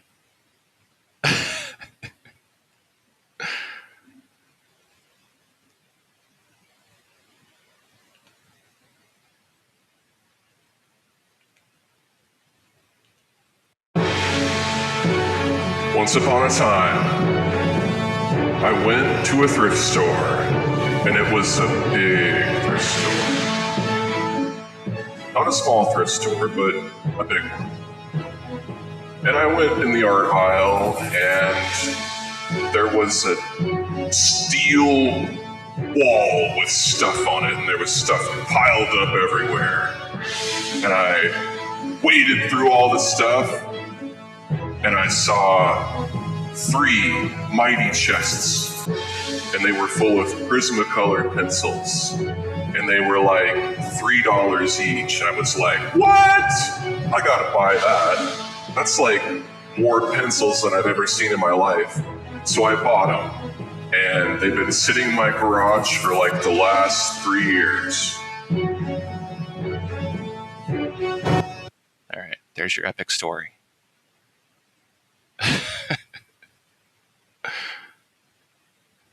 It's epic enough for you.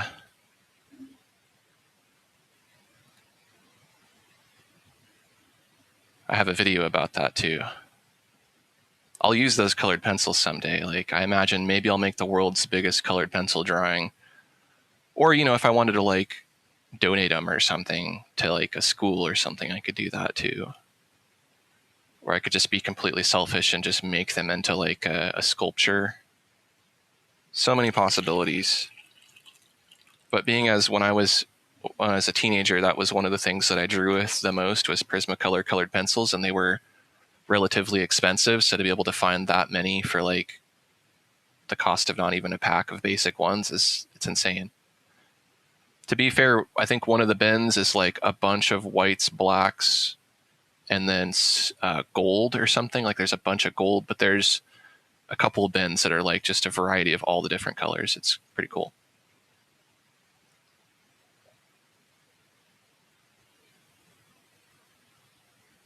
Thank you for the hype, Ember, or the hype sandwich.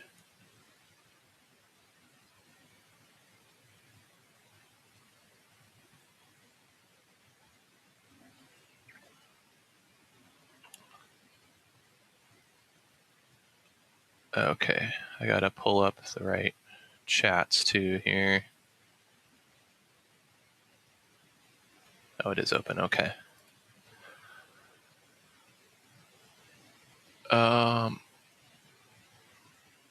Shahab. Uh-oh. Ooh, thank you, Jazara, for the rock sign. So I don't know if you noticed, but the lights change a little bit. So like whenever things happen, it triggers a different color.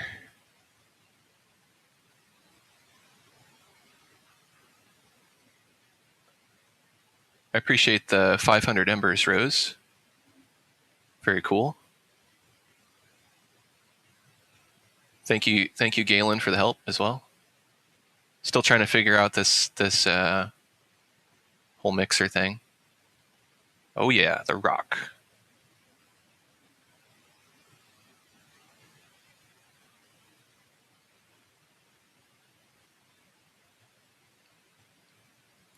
Gotta check that one off.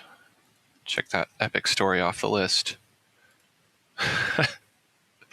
I'm gonna run out pretty quickly. I'm gonna have to do some interesting things.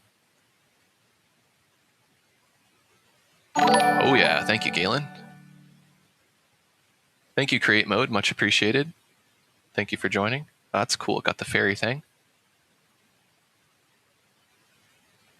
Got the little pirate paper from Galen.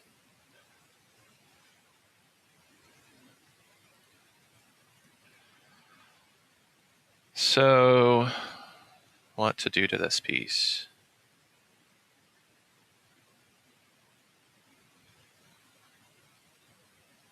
I think I will add some detail to it. Maybe I'll go in closer here.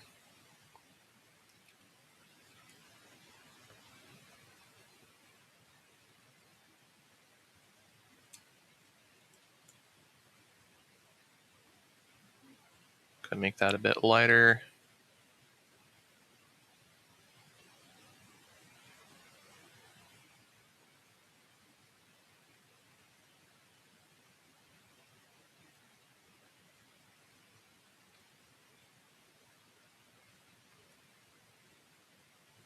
Want this to be kind of subtle.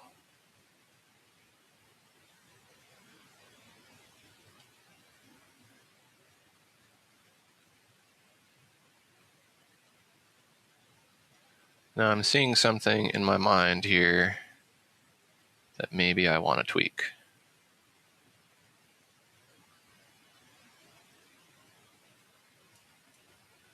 Do I want to have kind of an inside to this?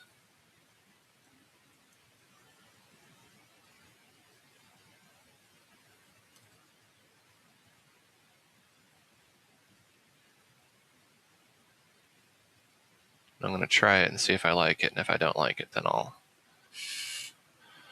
change it. I think it's necessary.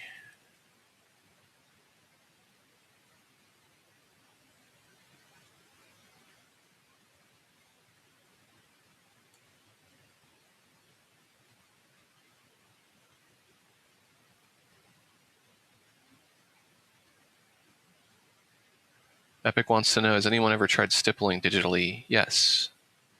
The trick about that is that it's so easy to make a brush that makes more than one dot. So, it's like you could make it one dot at a time, but does that make it any better? Does it make it any worse? What does it mean? And then, like, if you can't do one dot at a time, why are you doing it? But if you're not doing one dot at a time and you're doing multiple dots, then it almost just kind of feels like you're cheating. Because I think part of stippling with ink is the challenge of doing it dot for dot.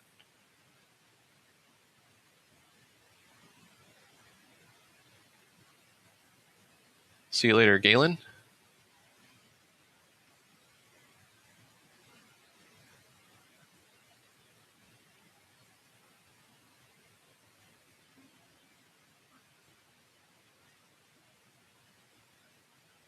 All right, so I think what I need then is some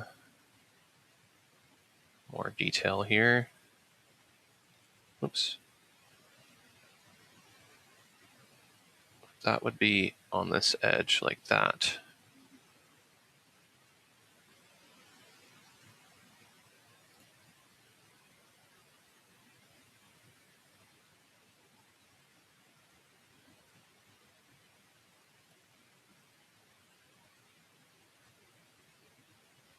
I'm going to have that pink kind of fade into it as well.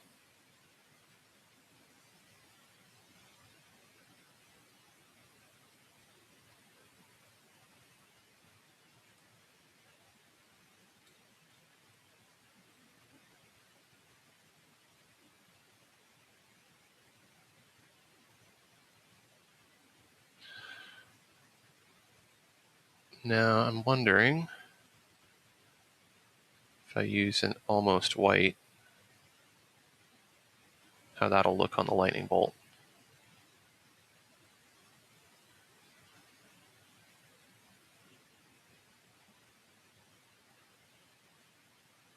Just adding some little spots down the middle here and there.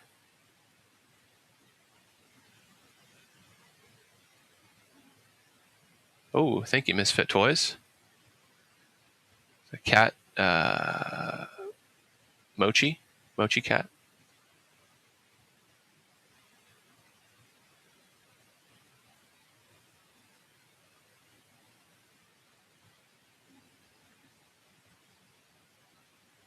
And the question is, would it make it any better if I went along the edge with something else to reload my gamut?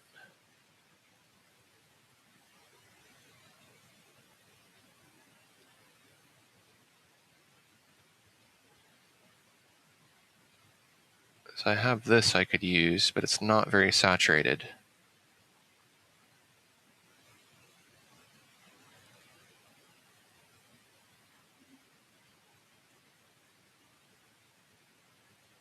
But I think it might be good.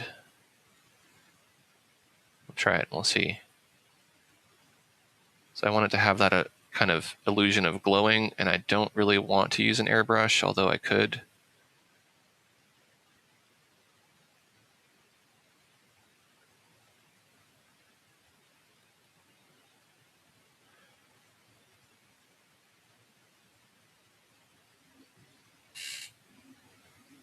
That helps a little bit. Probably hard to see because it's small. It makes me think of the colors in like the Little Mermaid Nintendo game or something, now that I look at it. I like it. It's kind of serene. Needs some bubbles. That's what it needs. It needs bubbles. That's it.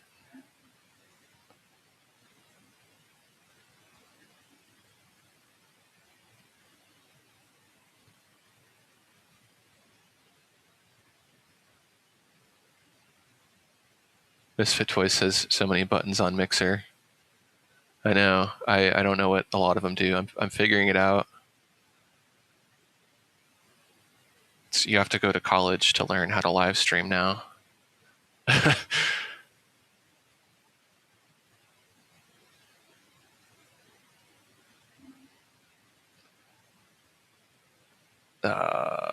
Okay, bubbles. I think it needs some bubbles. Do I have a bubble brush? I don't even know what kind of brushes I have anymore. I have these. They may not be what I want, though.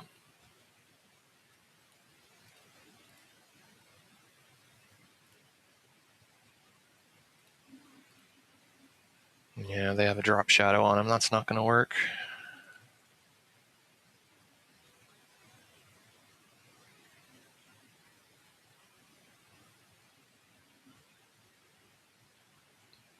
That's kind of cool, though.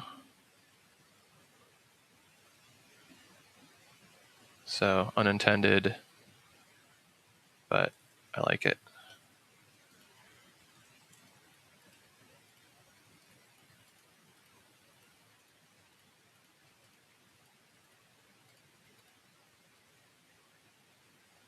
So I need to make sure that these stay on the right layer, or above the correct layer.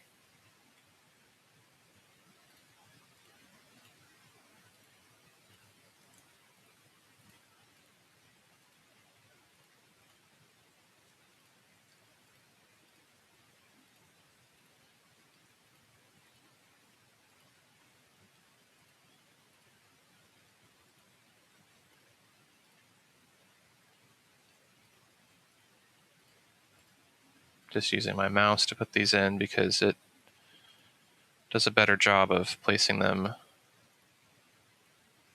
individually. If you use your pen, you might end up spraying too many at a time.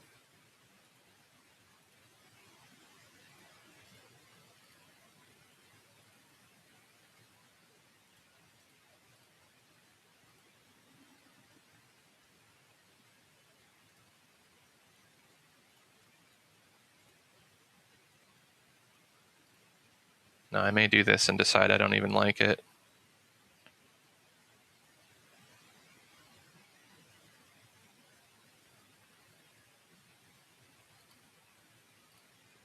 Now, I want to make these quite a bit smaller since they're in the background.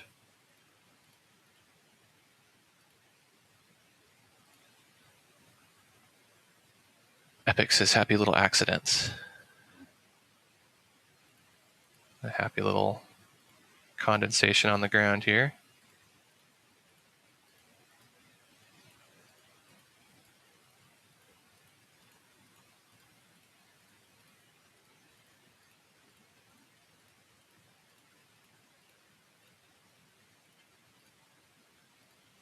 Yeah, as I'm doing it, I'm not entirely sure if I like it. It breaks out of the vibe of this impressionist look. And I could go through and take the time to blend all those to make them look like they fit in, but I don't know that I really want to do that. Also, I don't know, something just doesn't look right. So I did that, but I don't like it.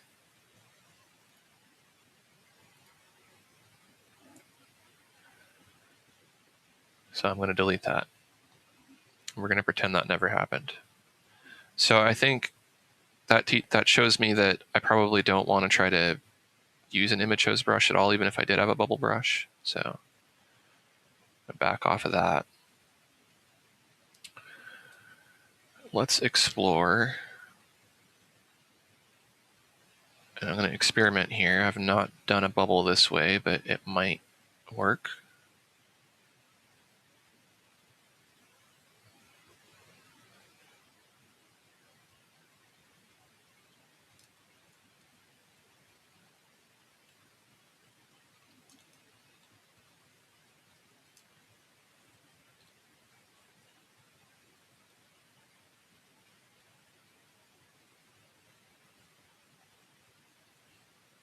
You're probably wondering, what kind of magic is this?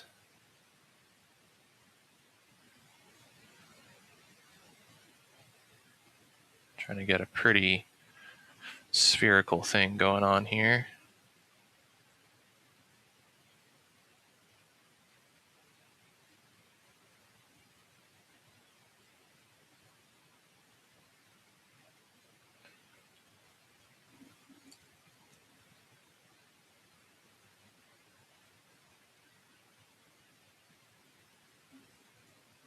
And again, I want to make note of where my light is coming from. I may find that I do this and I don't like this either, so there's always that.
Oops.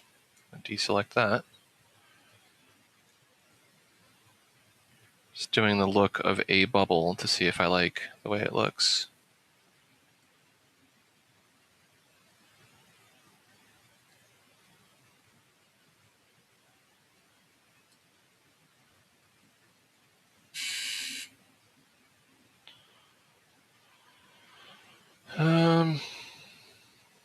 Maybe I don't want a bunch of bubbles, but maybe that would look okay as like some sort of thing in the composition.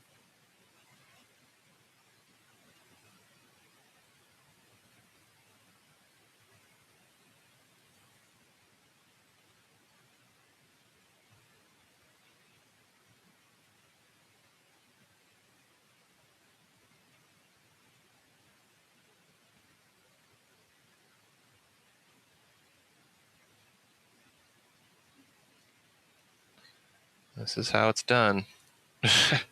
Sometimes I just figure it out as I go along and I don't know exactly what I'm going to do.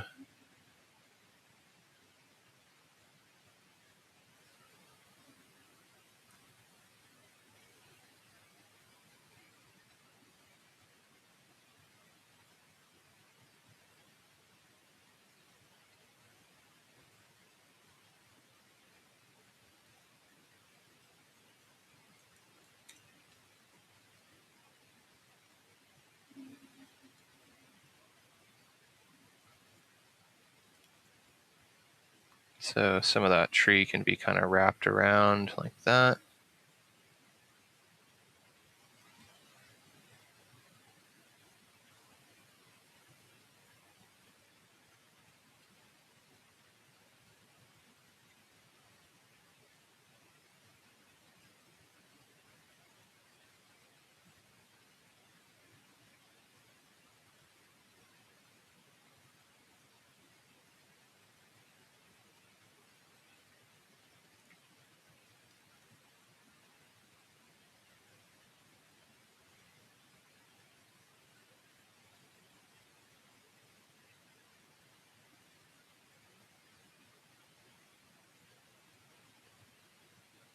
Could use a reference too, but your reference probably isn't going to have the colors in a piece like this.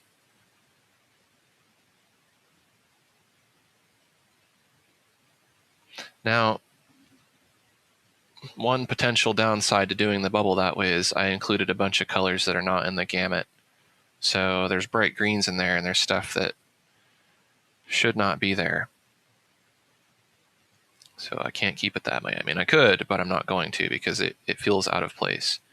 It doesn't mean that you couldn't have what's perceived as being greens. They would just have to be toned down quite a bit more like this.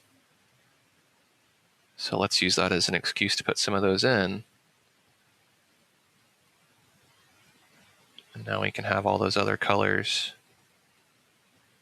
Can even have some reds. They just have to be the right shade. And I could have something like that. If I wanted that kind of rainbow color interference effect. But I don't know if I like that. I'm not entirely sure about that. Takes away from the piece a little bit. So I could have it just reflect the environment.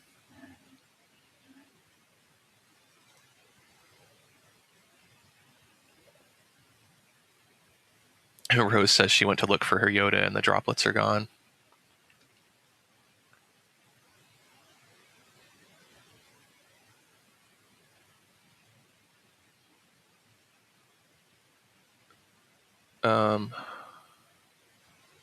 Auroria wants to know if I have any advice on building volume in the z-axis to have more depth.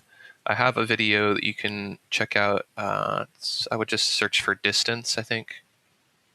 That might have been what I called it.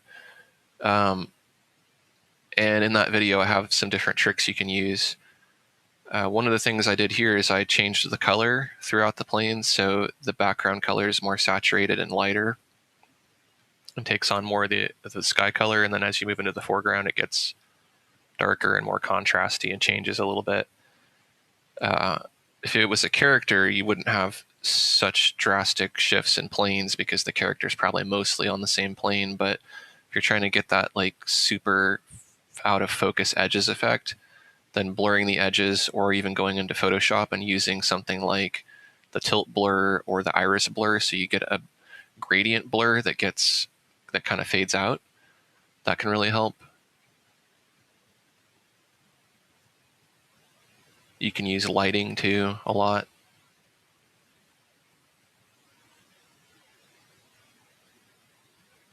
I'm assuming you were talking about 2D art.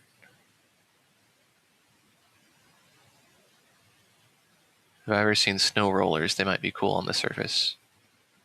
I'll have to look that one up.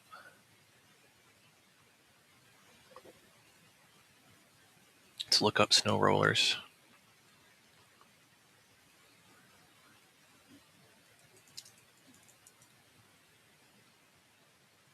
Okay, like when the wind blows up little rolls of snow. I'm down for that. I'm down to roll some snow. That sounds like a drug reference. Never mind.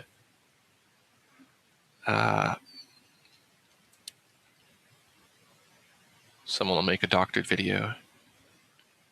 Aaron Rutten smuggles cocaine. I want to figure out. Well, I'll put in a snow roll, but I do want to come back to the orb. But I'll put the roll in so I don't forget, because I have a habit of forgetting to put in snow rolls.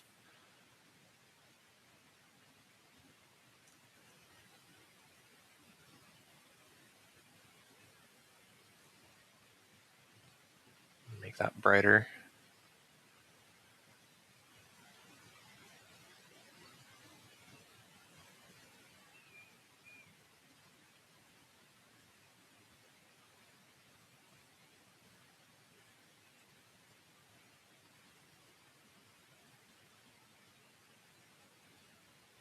Thank you, Rose, for the cool corgi sparks.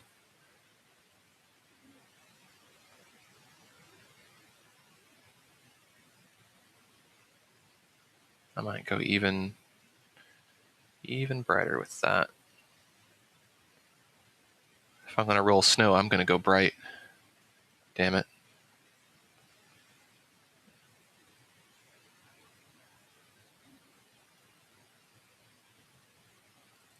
What'd you do last night? Oh, nothing, just rolled some snow.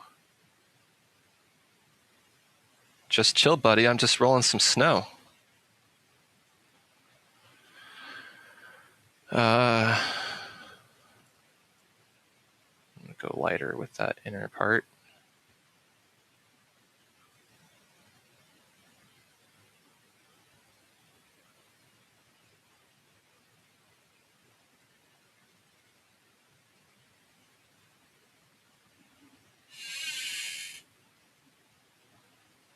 I feel like I'm still not going light enough.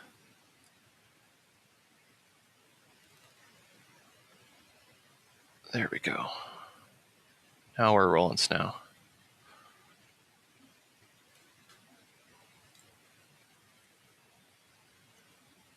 Nope.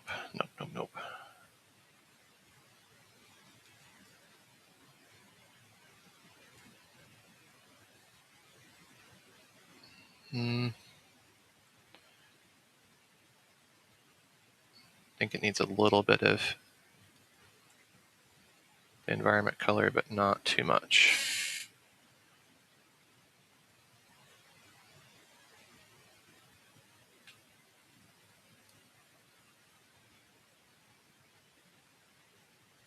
There we go.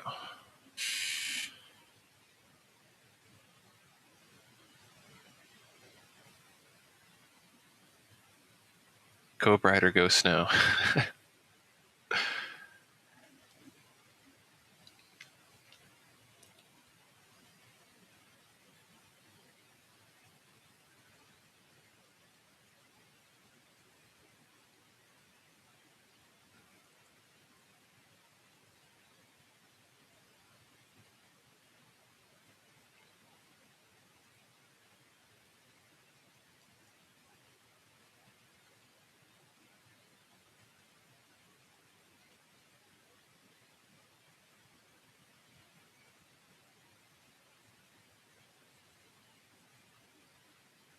Just kind of brighten it up here and there in a few places where it feels like it needs something to pop it out.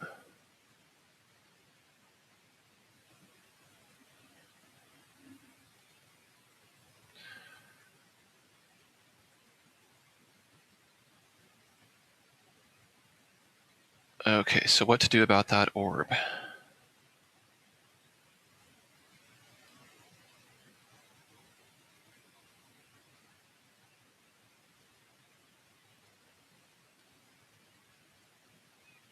So just imagine inside the orb is just a little version of what you're painting.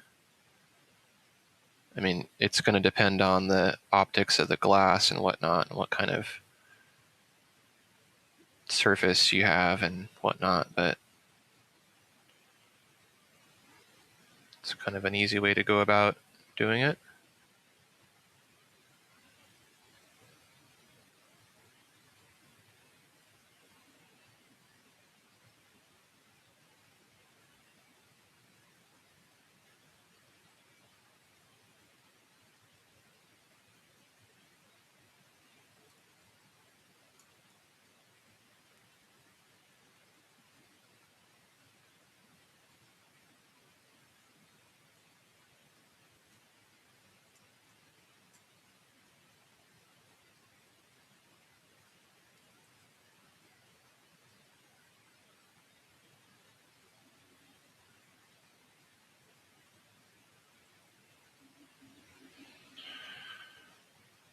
I think that bottom shadow, while I wanted to emphasize it, is maybe a bit too bright.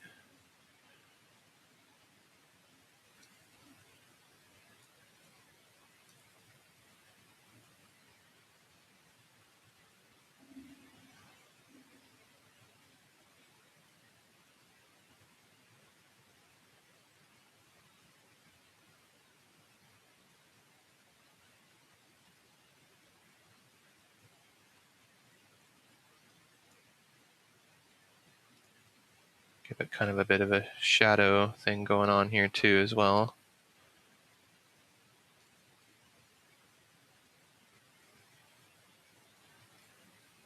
I have a habit of kind of focusing the light too when light goes through it, so could have something kind of like that.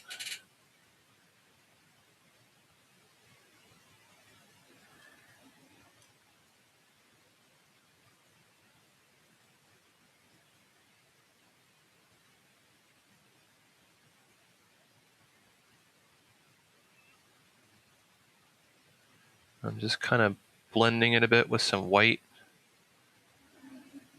kind of make it look a little bit more glassy.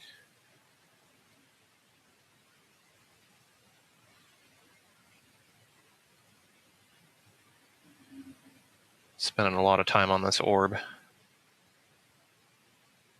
Shahab says it reminds them of the Aurora landscapes.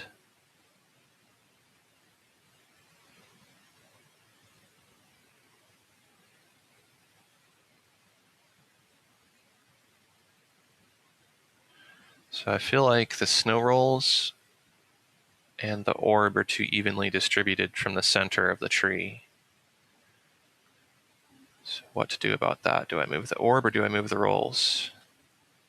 The rolls probably because the orb already has a shadow built into the background, but I've built that in, so... So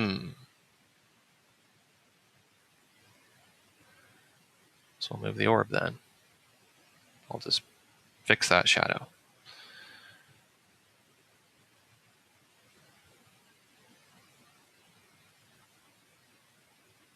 I could overlap the tree.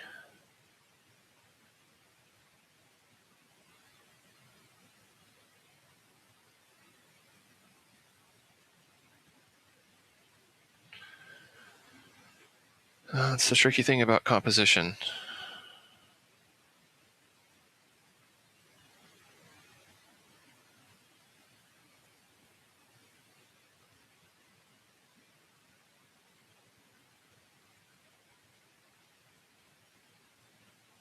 I guess that's really the only way to go. Unless I don't have the orb.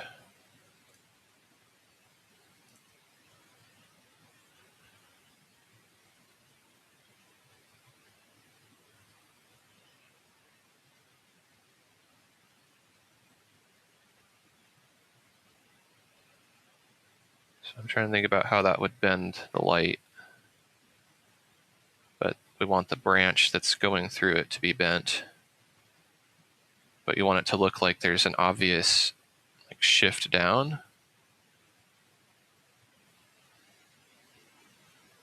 And there's a lightning bolt going through that.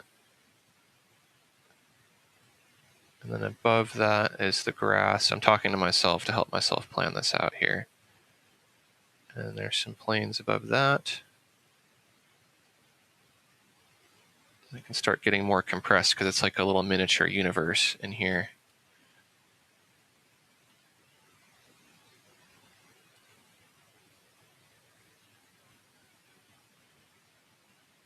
There we go. Much better.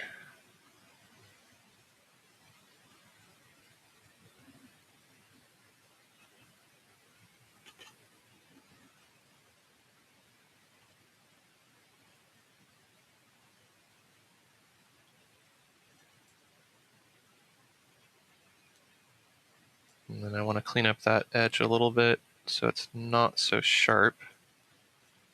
Or not sharp, but not so outlined.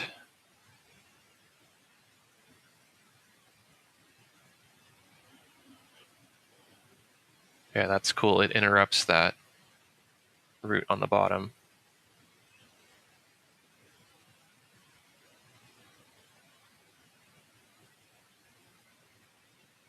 Gives purpose to the lightning strike too. Maybe it happened because of the orb. Go to those rolls. I need to work on those rolls a little bit.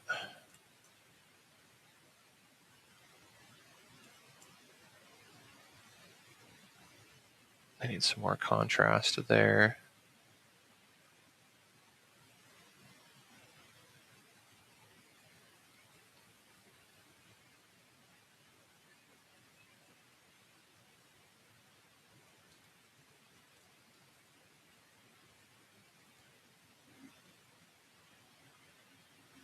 Yeah, that's working. Now, the snow probably will pile up along the tree roots as well.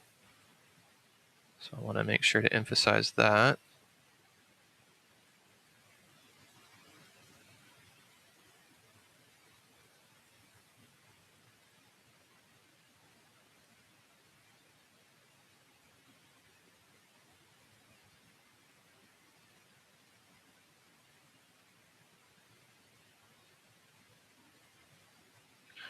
I'm going to flip again.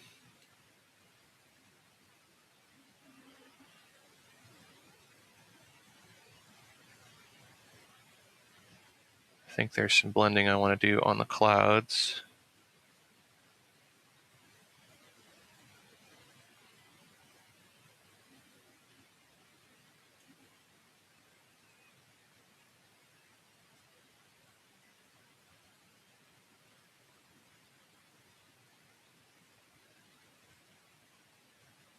I think I'm getting near a finished painting here.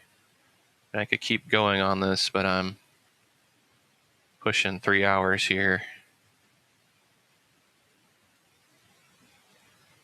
I appreciate all of you hanging out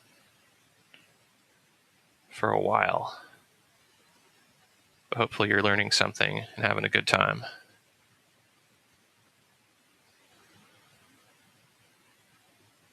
I zoomed out because sometimes it's easier to see some of that stuff and blend it up.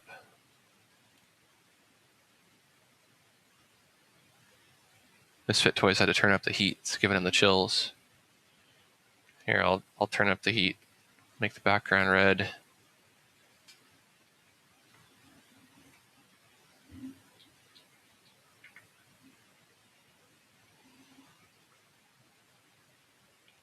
There we go. Is that better? I look like a chicken in an incubator.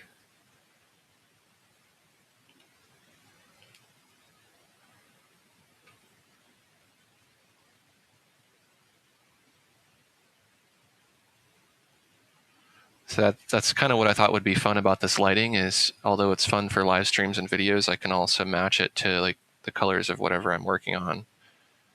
So if I'm doing a more bluish piece, I can make it more blue.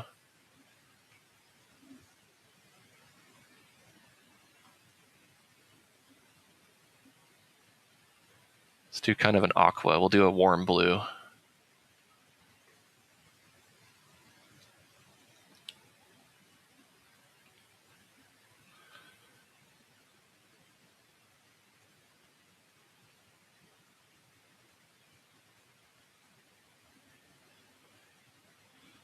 So let's see, what else?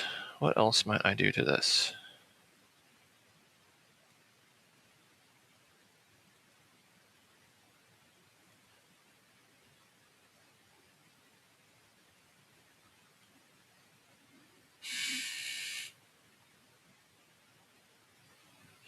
I think I'll put a little edge on the trunk.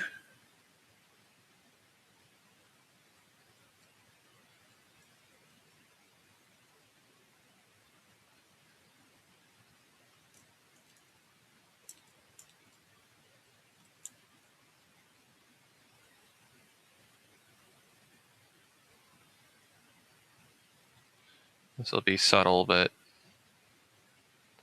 there will be a little bit of an edge there.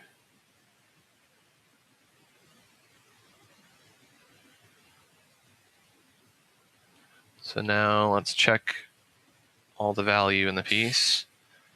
Not very contrasty. So there's some room for tweaking there.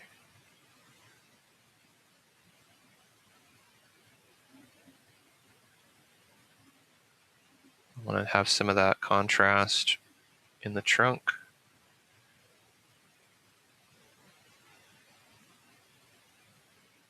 So I'm darkening up that shadow side a bit.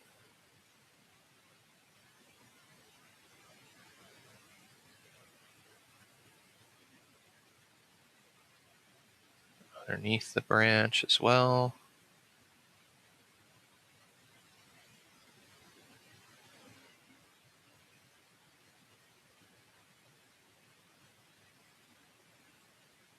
Misfit Toys has hue lights with a Python program that mimics the colors on their monitors. Yeah, I'd like to try that. I don't have the hue system though. I have the Wiz version of Philips lights. They just control through Wi-Fi, or you can use if this then that to control it with the Stream Deck.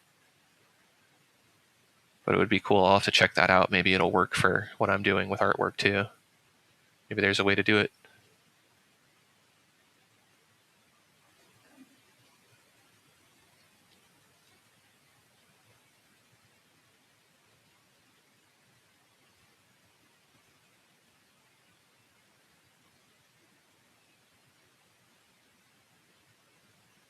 Well, I think I'm getting near being done. I think I want to adjust the contrast a little bit.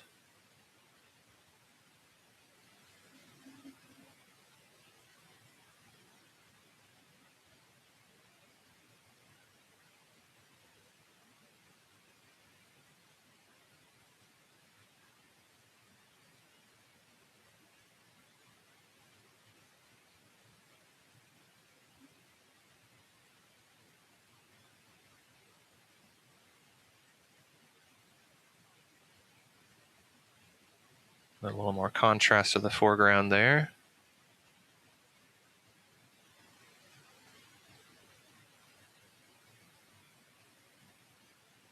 And I think in the sky, we can add some more contrast too.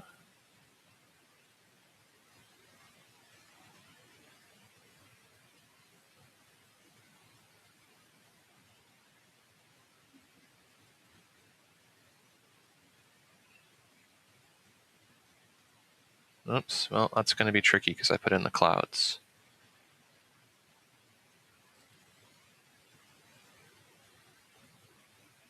I'll just have to do a little bit.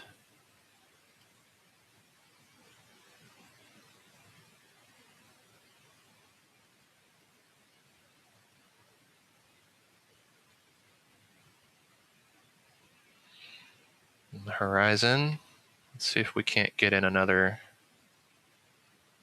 color here.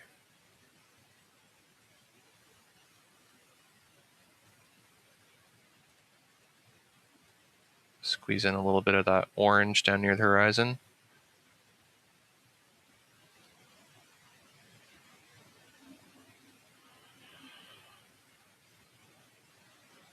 Yeah, I like that.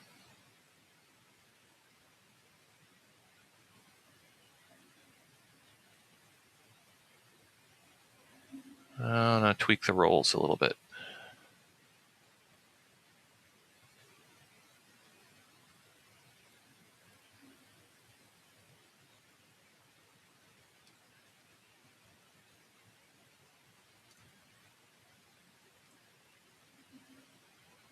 I think I need to cut them out so that they're not with some of that background stuff I put in.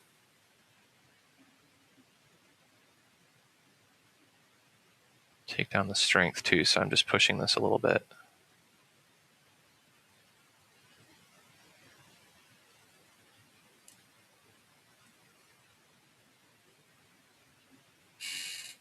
I'm going to tweak the angle of those a little bit. I feel like that helps.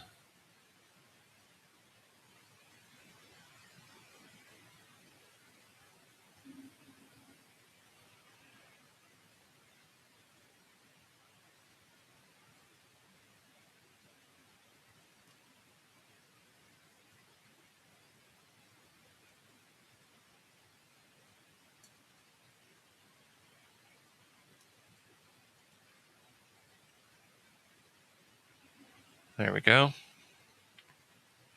Like that angle better.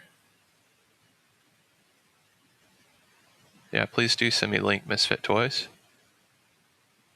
You won't be able to post it in the chat likely, so if you can email it to me or send me a message somewhere. What's up, Sage?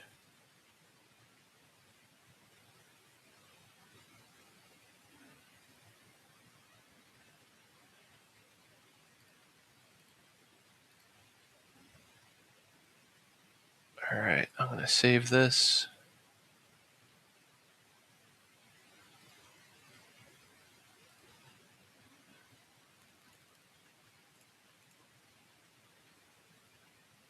And I think with that, I'm going to call this a finished painting. Let's see if we like it flipped one way or another. So let's say oh, well, no, I have a better example. Orb on the right or orb on the left? What does everyone like better? Comment in and cast your vote.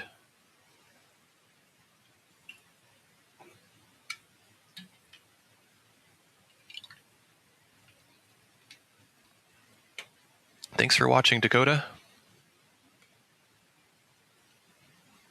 Sorry, I said I was done, and now I'm like, which way should we flip it? Shahab says left orb.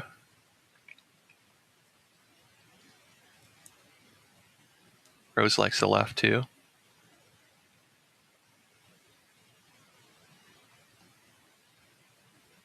Misfit likes left. Okay, sounds like it's so far the left.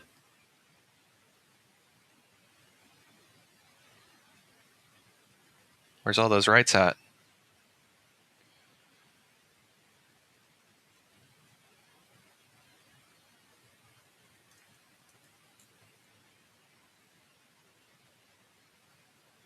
There I go, messing around with the snow rolls. There I go, rolling that snow again.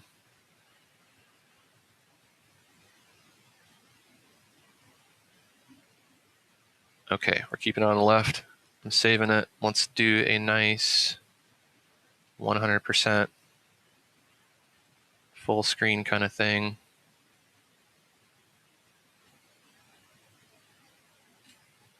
Let's make my face go away. And yeah, I like it. I'm glad that I lost the initial cloud shading that I did and I added in that kind of cyan aqua color.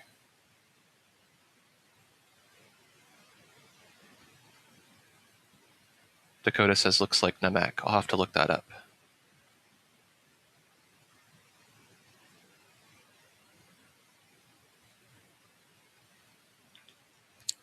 All right. Well, thanks everybody for watching this live stream and for participating. Thank you for the sparks and embers and stream loots and all that stuff. I'll try to catch you guys next week. I might do a live stream around the same time. So thanks for watching, and I will see you next time.